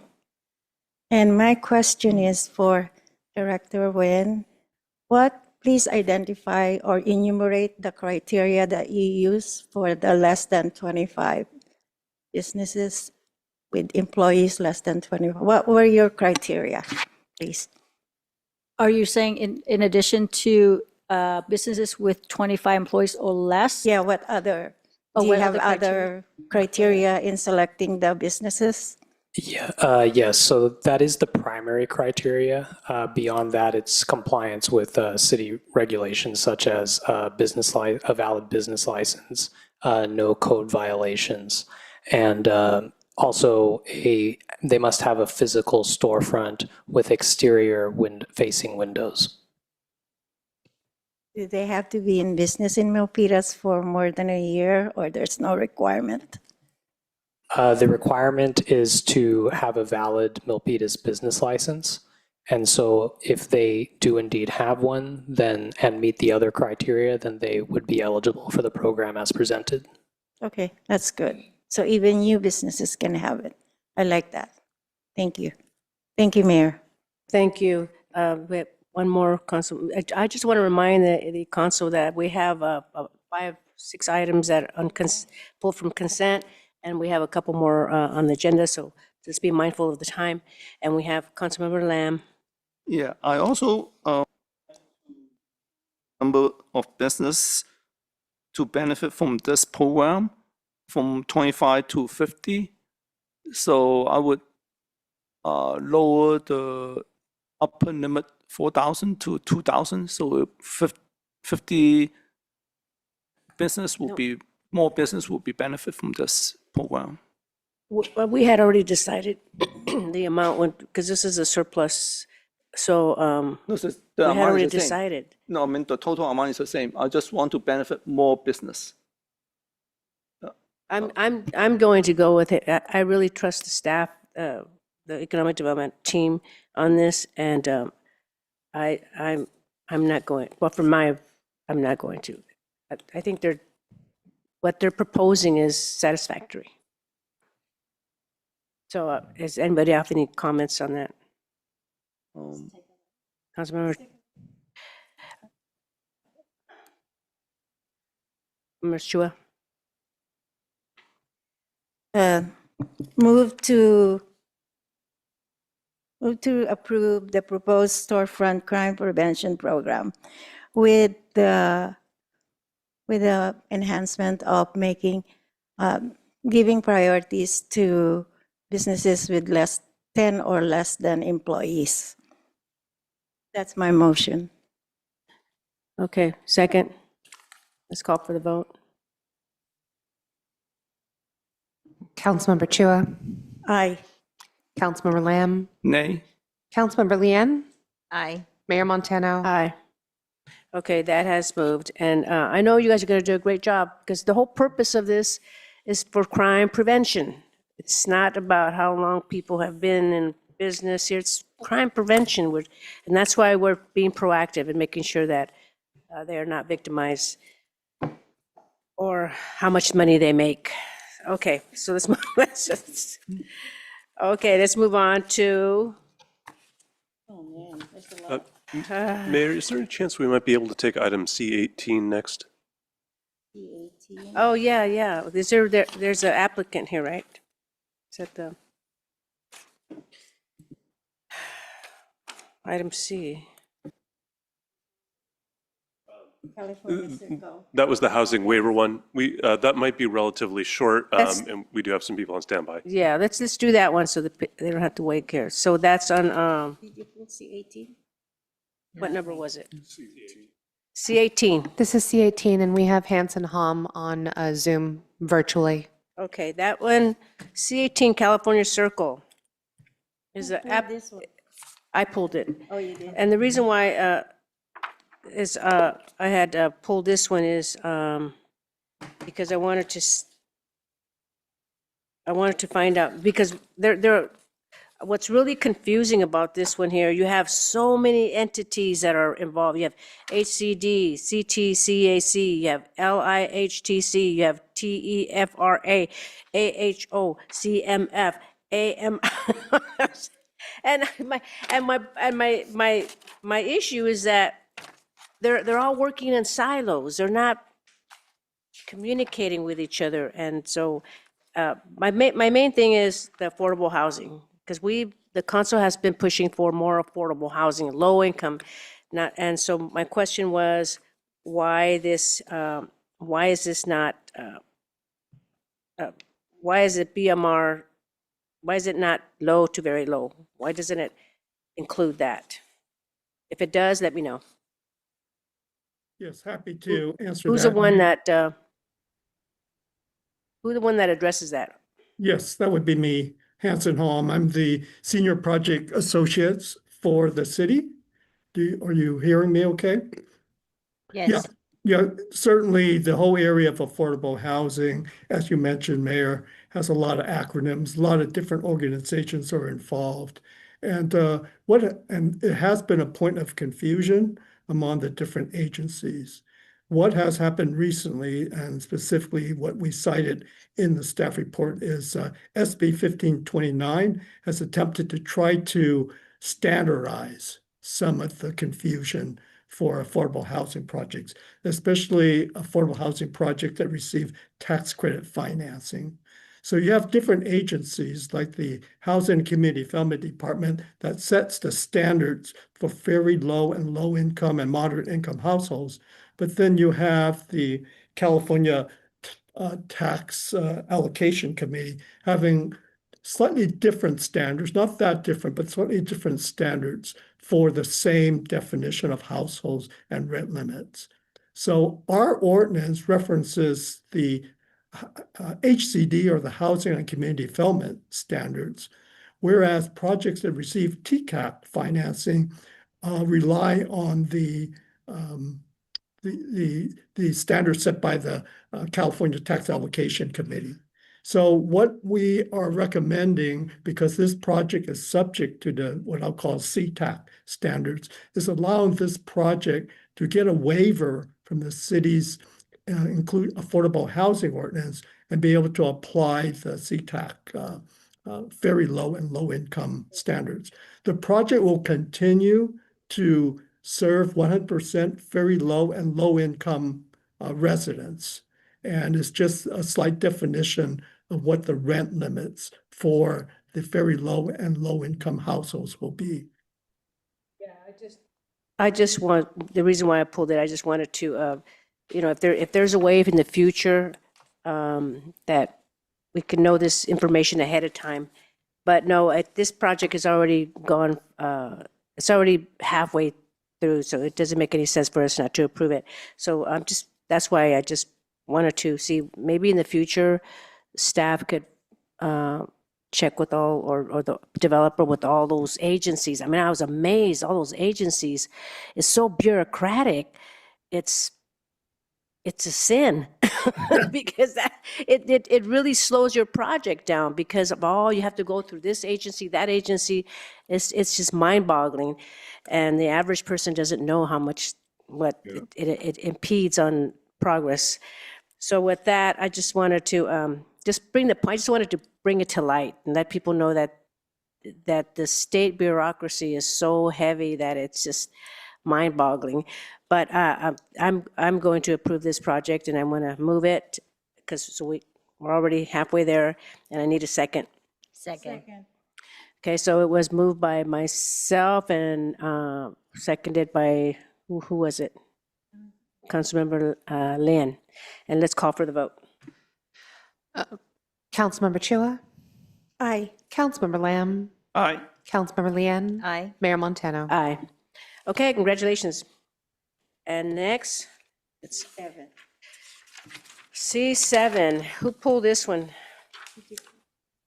C8 I pulled. A resident pulled this one.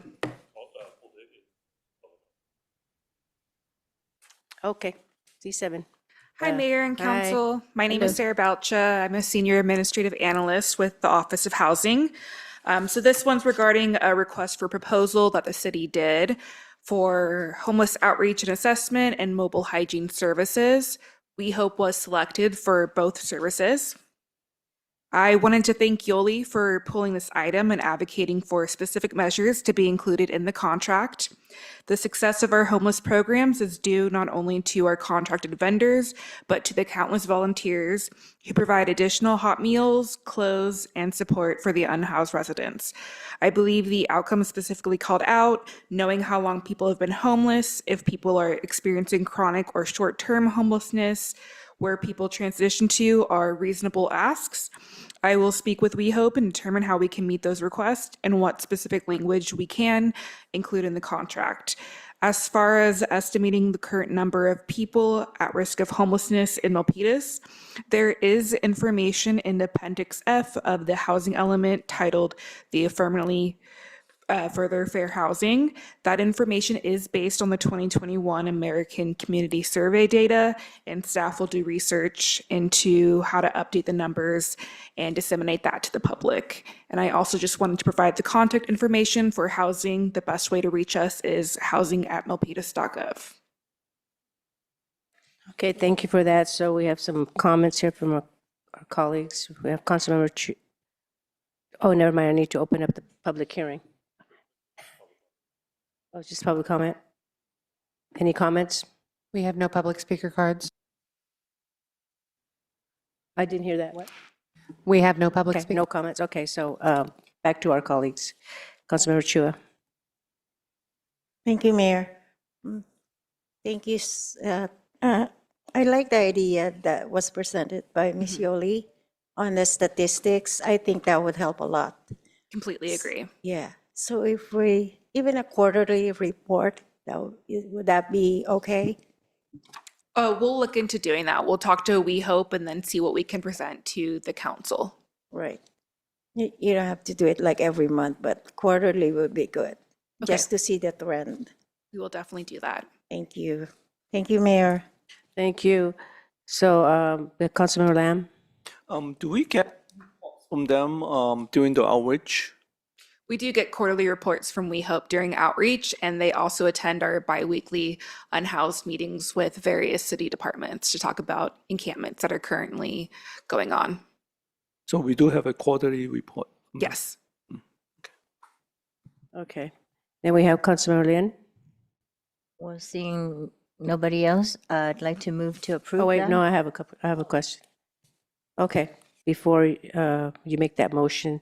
So I just wanted to mention that the We Hope is the Dignity on Wheels, the showers that provide showers and laundry, which I think, and I just want to make this clear because people they think that it's another nonprofit that provides the funding, but no, it is the city of Milpitas. We are the ones that are paying for the Hope, for the Dignity on Wheels, the showers.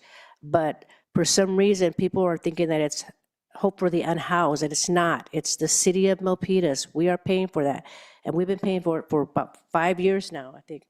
So I just want to make that clear. But no, I agree with the recommendation. We need to make sure that we continue providing those services for the people that are unhoused. So what is the action for that? So I believe the action on this one was to negotiate and execute. I believe you could still grant that authority with the direction staff has been given to work those terms into any contract. Okay. And how do I go about that? Do we need a motion or something? Okay. All right, we have a motion. We need a motion. Oh, we have Councilmember Lian, who has made the motion, and then we need a second. Second. And it was seconded by Councilmember Chua. Let's call for the vote. Councilmember Chua, Aye. Councilmember Lamb, Aye. Councilmember Lian, Aye. Mayor Montano. Aye. Thank you. Thank you. And so the next one was C10? C8. Didn't we already do that one? Nope. Oh, no. Okay, C10. C8. So that one, the reason why I pulled that one, because there was some It's C8. C8, sorry, what would I do? We'll go C8. C8, and then we'll do C10. Okay. Who pulled C8? Me. Okay. So I think this one is for Director Luz. No, not Jared. Oh, Luz. Yes.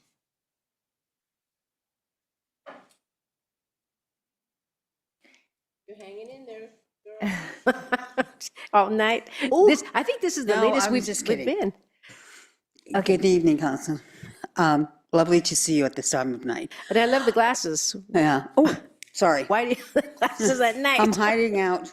Good evening, Council, Mayor Montano, Council Members Chua, Lian, and Lamb. How may I assist you with this question? Director Luz. It's too cool. I will advise you that this is a collaborative effort.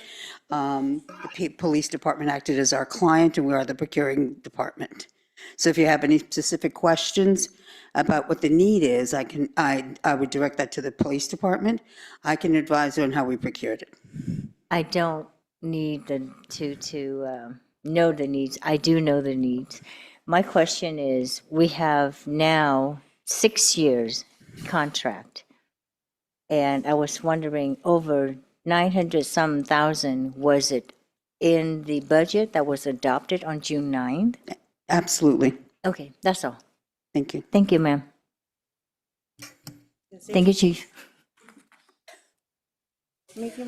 So And I move to not adopt, to approve? approve that. Yes. Okay. Second. Okay, that was easy. Let's call for the vote. Oh, wait, let me say, it was motioned by Councilmember Lian and seconded by Councilmember Chua, and let's call for the vote. Councilmember Chua, Aye. Councilmember Lamb, Aye. Councilmember Lian, Aye. Mayor Montano. Aye. Okay, now we're moving on to item 10 that I had pulled, and the reason why I pulled this item is that I just wanted, is the representative here from Lions?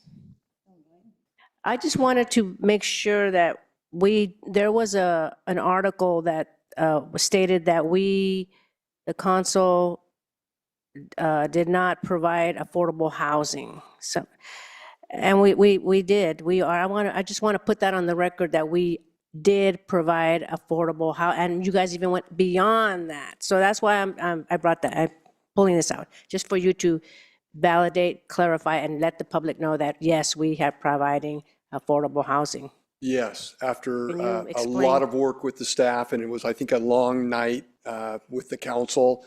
And going back to an earlier comment, Madam Mayor, I think it was by providing more low-income units, and I think even a couple of very low-income units that are already built and existing. So it's going to be a great project for the city of Milpitas. Oh, yes, it is. There's definitely, but we were mischaracterized as not providing affordable. And what I love about this is low-income folks, because a lot of developers, it doesn't pencil out to do low income. Yeah. So this is the beauty of it. But I just want the public to know that we are providing above and beyond affordable housing. Yeah. And thank you for your support Yeah. for the council, Yeah. too. And thank you for you guys putting your minds together and coming up with a good solution to do that. Really appreciate it. So with that, I'm going to make a motion to approve that. And I need a second. Second. So it was motion by myself and seconded by Councilmember Chua, and let's call for the vote. Councilmember Chua, Aye. Councilmember Lamb, Aye. Councilmember Lian. Aye. Mayor Montano. And I'm an aye. Okay, let's move to the next one. 13. Which one was it? 13. 13. Okay, C13. Who pulled this one out? I did. Okay, we'll have Councilmember Lian pull this one out, if you can explain why and. So this one I pulled because the recommendation awards the amount of $5,730,000, and the bid table says $5,530,000. So there's $200,000 gap. So is the 5,730 including 200,000, or is it going to be another 20% contingency versus the 10%? I don't know who this question goes to. Maybe it's a typo. Dorenzo, Christian. is he online? Christian Dorenzo, Public Works I'm Director. promoting him right now. Thank you, Mayor. I'm calling him right now. I love Michael. Michael Silver. No, but we have Christian Dorenzo on, and he should be available via Zoom now. Okay. Sorry, Christian. That's okay, no problem. It's an excellent question. The bid award includes the lower amount for the base bid, and then 200,000 is the single ad alternate that we have. That work is going to entail offsite mitigation, so tree planting at Hidden Lake for a total of 5.7 million.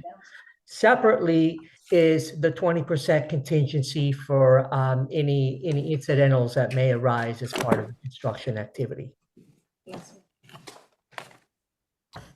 Okay, thank you. Have your question answered? I have to read because I couldn't hear. Sorry, but thank you, Christian. You want to make a motion? You can go back to bed now. Yes, motion to move, approve. Second. Okay, it was motioned by Councilmember Lian and seconded by Councilmember Chua, and let's call for the vote. Councilmember Chua, Aye. Councilmember Lamb, Aye. Councilmember Lian. Aye. Mayor Montano. And I'm an aye. Thank you. And let's move on to item C20. C20. That's me. Who pulled that one out? Me. With Councilmember Lamb. Yes. You can explain why you pulled it out? Yeah, I want to get a couple of clarification. One is the amount we are proposing is $18,000. Is that a either we use it or not, we still paid it that amount? Oh, 180,000. Sorry.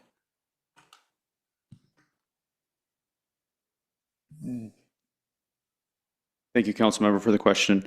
The contract is for $171,000 for year one, but it also allows for an overage not to exceed $180,000. We're going to only be billed based on the volume of calls that the county provides for us. Oh, so if we use less, we are not paying this amount. Correct. Oh, that's good to know. So okay. So the need basis. Okay. Second question is we discussed this very briefly during briefing.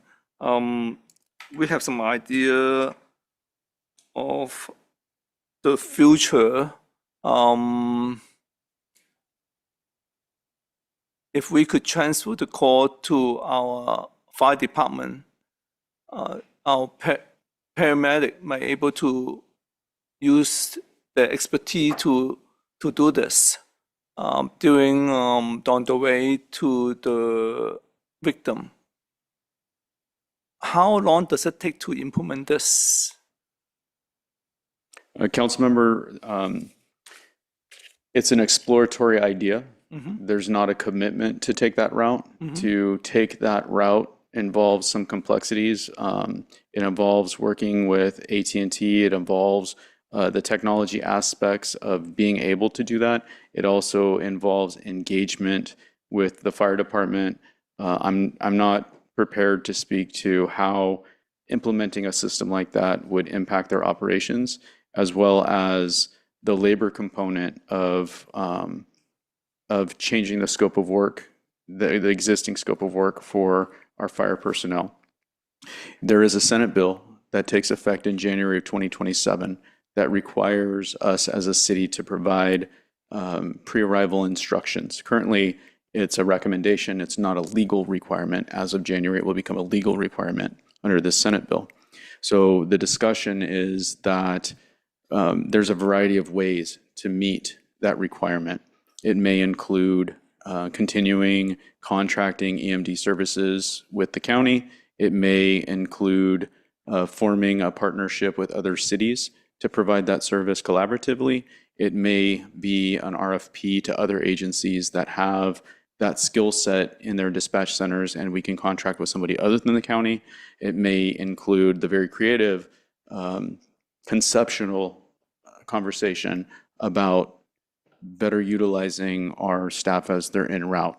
I can't make a commitment to which one's best. It's way too early in the game to know what is the best route for us as a city.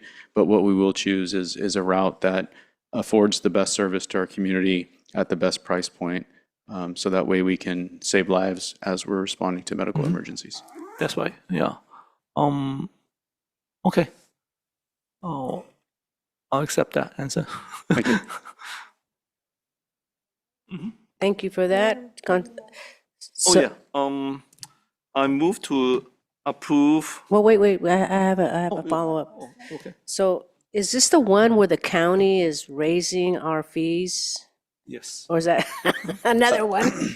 I wish I could tell you, Mayor, that there is only one that the county is raising our fees, but it has been the stance of the county in all aspects of contract services to try to recuperate cost recovery to the maximum extent possible across all contracts. It's not unique to EMD. We're seeing in other areas where the city of Milpitas contracts with the county, and it's not only affecting the city of Milpitas, it's affecting all agencies that contract with the county. I think that you're probably aware of what's happening in some of the contract law enforcement cities in our county. This is all a symptom of just the change in approach to how the county provide services to other jurisdictions. Right, and it's not that we have a choice. It's like our hands are tied. Whatever they dictate, we have to. Well, that's Unless we, if you, I hope you're working on it. Some creative ideas where. I would say that for this particular item before the council tonight, this is the only choice right now. Yeah. It does not mean that it will be the only choice in the future. We're we're going to continue working with the county to identify an equitable approach moving forward. There's some questions about how they're doing calculations, and we need to get clear answers to that. Once we have that, then we can decide if we continue with the county. But yes, we're going to be exploring options. And we may even be one of the first agencies or cities in the nation to take a particular route that we're exploring. I'm not sure what that looks like yet, but we're leaving no stones unturned. Good, and it's just that I feel that we're being victimized, and we're not the only city. So we should maybe join forces or something, But I also want to say, dispatching, you guys have a tough job. I mean, because you hear a lot of really sensitive stuff that just and you have to be calm, cool, and collected when you answer those calls. But thank you for all you do, because I know if I heard some of those things, I might get affected. But you have to be strong. So thank you for that. Okay, thank you. And then we have Councilmember Chua. I just want to say, based on my briefing and in line with what Chief Jared said, we have our city attorney also exploring possibilities on questioning at least the increases. And I like that. Thank you for the two of you spearheading that effort. Thank you very much. Thank you, Mayor. Thank you. So whoever pulled it, I think it was Councilmember Lamb. Would you want to make a motion? I also would like to thank Police Chief Jared, thinking out of the box for the future. That would be very good for the city if we could have a solution that reduce this cost. Yeah. I'd like to personally thanks you for that. Thank you, sir. Okay. I'd like to move to approve the city manager or to negotiate and execute an agreement between the counties of Santa Clara and the city of Milpitas for the emergency medical dispatch service. Second. Okay, so it's moved by Councilmember Lamb and seconded by Councilwoman Chua. Let's call for the vote. Councilmember Chua? Aye. Councilmember Lamb? Aye. Councilmember Lien? Aye. Mayor Montano? Aye. Okay, thank you, everyone. So now moving on to announcements and future agenda items, and it is already 10:30. I think this is the longest time that we've gone. If we went over at 11 o'clock, we would have had to decide whether to continue or not, but at least we didn't do that. Okay, so tonight, we will be adjourning the meeting in memory of George Lowborough. He was the owner and president of Huntford Printing and Graphics, which has served Milpitas community for nearly 60 years. He was part of the Police Activities League, PAL, and George is a former president of the Milpitas Executive Lions Club. Oh, I think he was a charter member, because as I was back in the 70s, and part of the Milpitas Toastmasters Club. He often donated printing services to St. John the Baptist Catholic Church, the Milpitas Chamber of Commerce, and various schools in the community. He was a valuable member of the community, and his presence will be missed. And we will be having a little small ceremony for him in the future, I think sometime in August. But I would like to take some time for a moment of silence in honor of in memory of George Lowborough.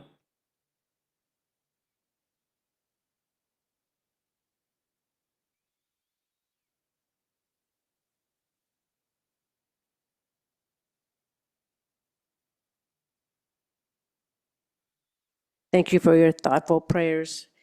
And next, we'll move on to our announcements and future agenda items. City Manager, do we have any announcements? No, Madam Mayor, no announcements at this time. Okay.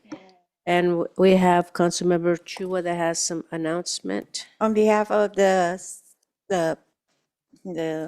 Department of Parks and Recs, I would like to invite everybody. This Saturday, 11 o'clock is the Juneteenth event. At 1:30 is the Filipino-American Independence Day celebration. And at 3 o'clock is the Taste of Milpitas. It's going to be a very busy day for the Parks and Recs Department. Thank you all. Please come and support these events. Thank you, Mayor. Thank you, Councilmember Chua. We have Councilmember Lan. Thank you, Mayor. So June 27th, at the community center from 12 to 2, we will have a workshop just specialized for people who's interested in finding out ADUs. We have a third party coming in to share that, and it is Apex. So come to find out. Okay, thank you. Is there anyone else? Yeah, I do agree. We have, this weekend is a very, very busy week. I think I have like 6, but I'm gonna have to just pop in and pop out. I have so many, or I might have to just give some up. Again, I want to thank everybody, and again, we're going to adjourn in the memory of George Thorogood. Thank you very much, everyone, and good night. Good night.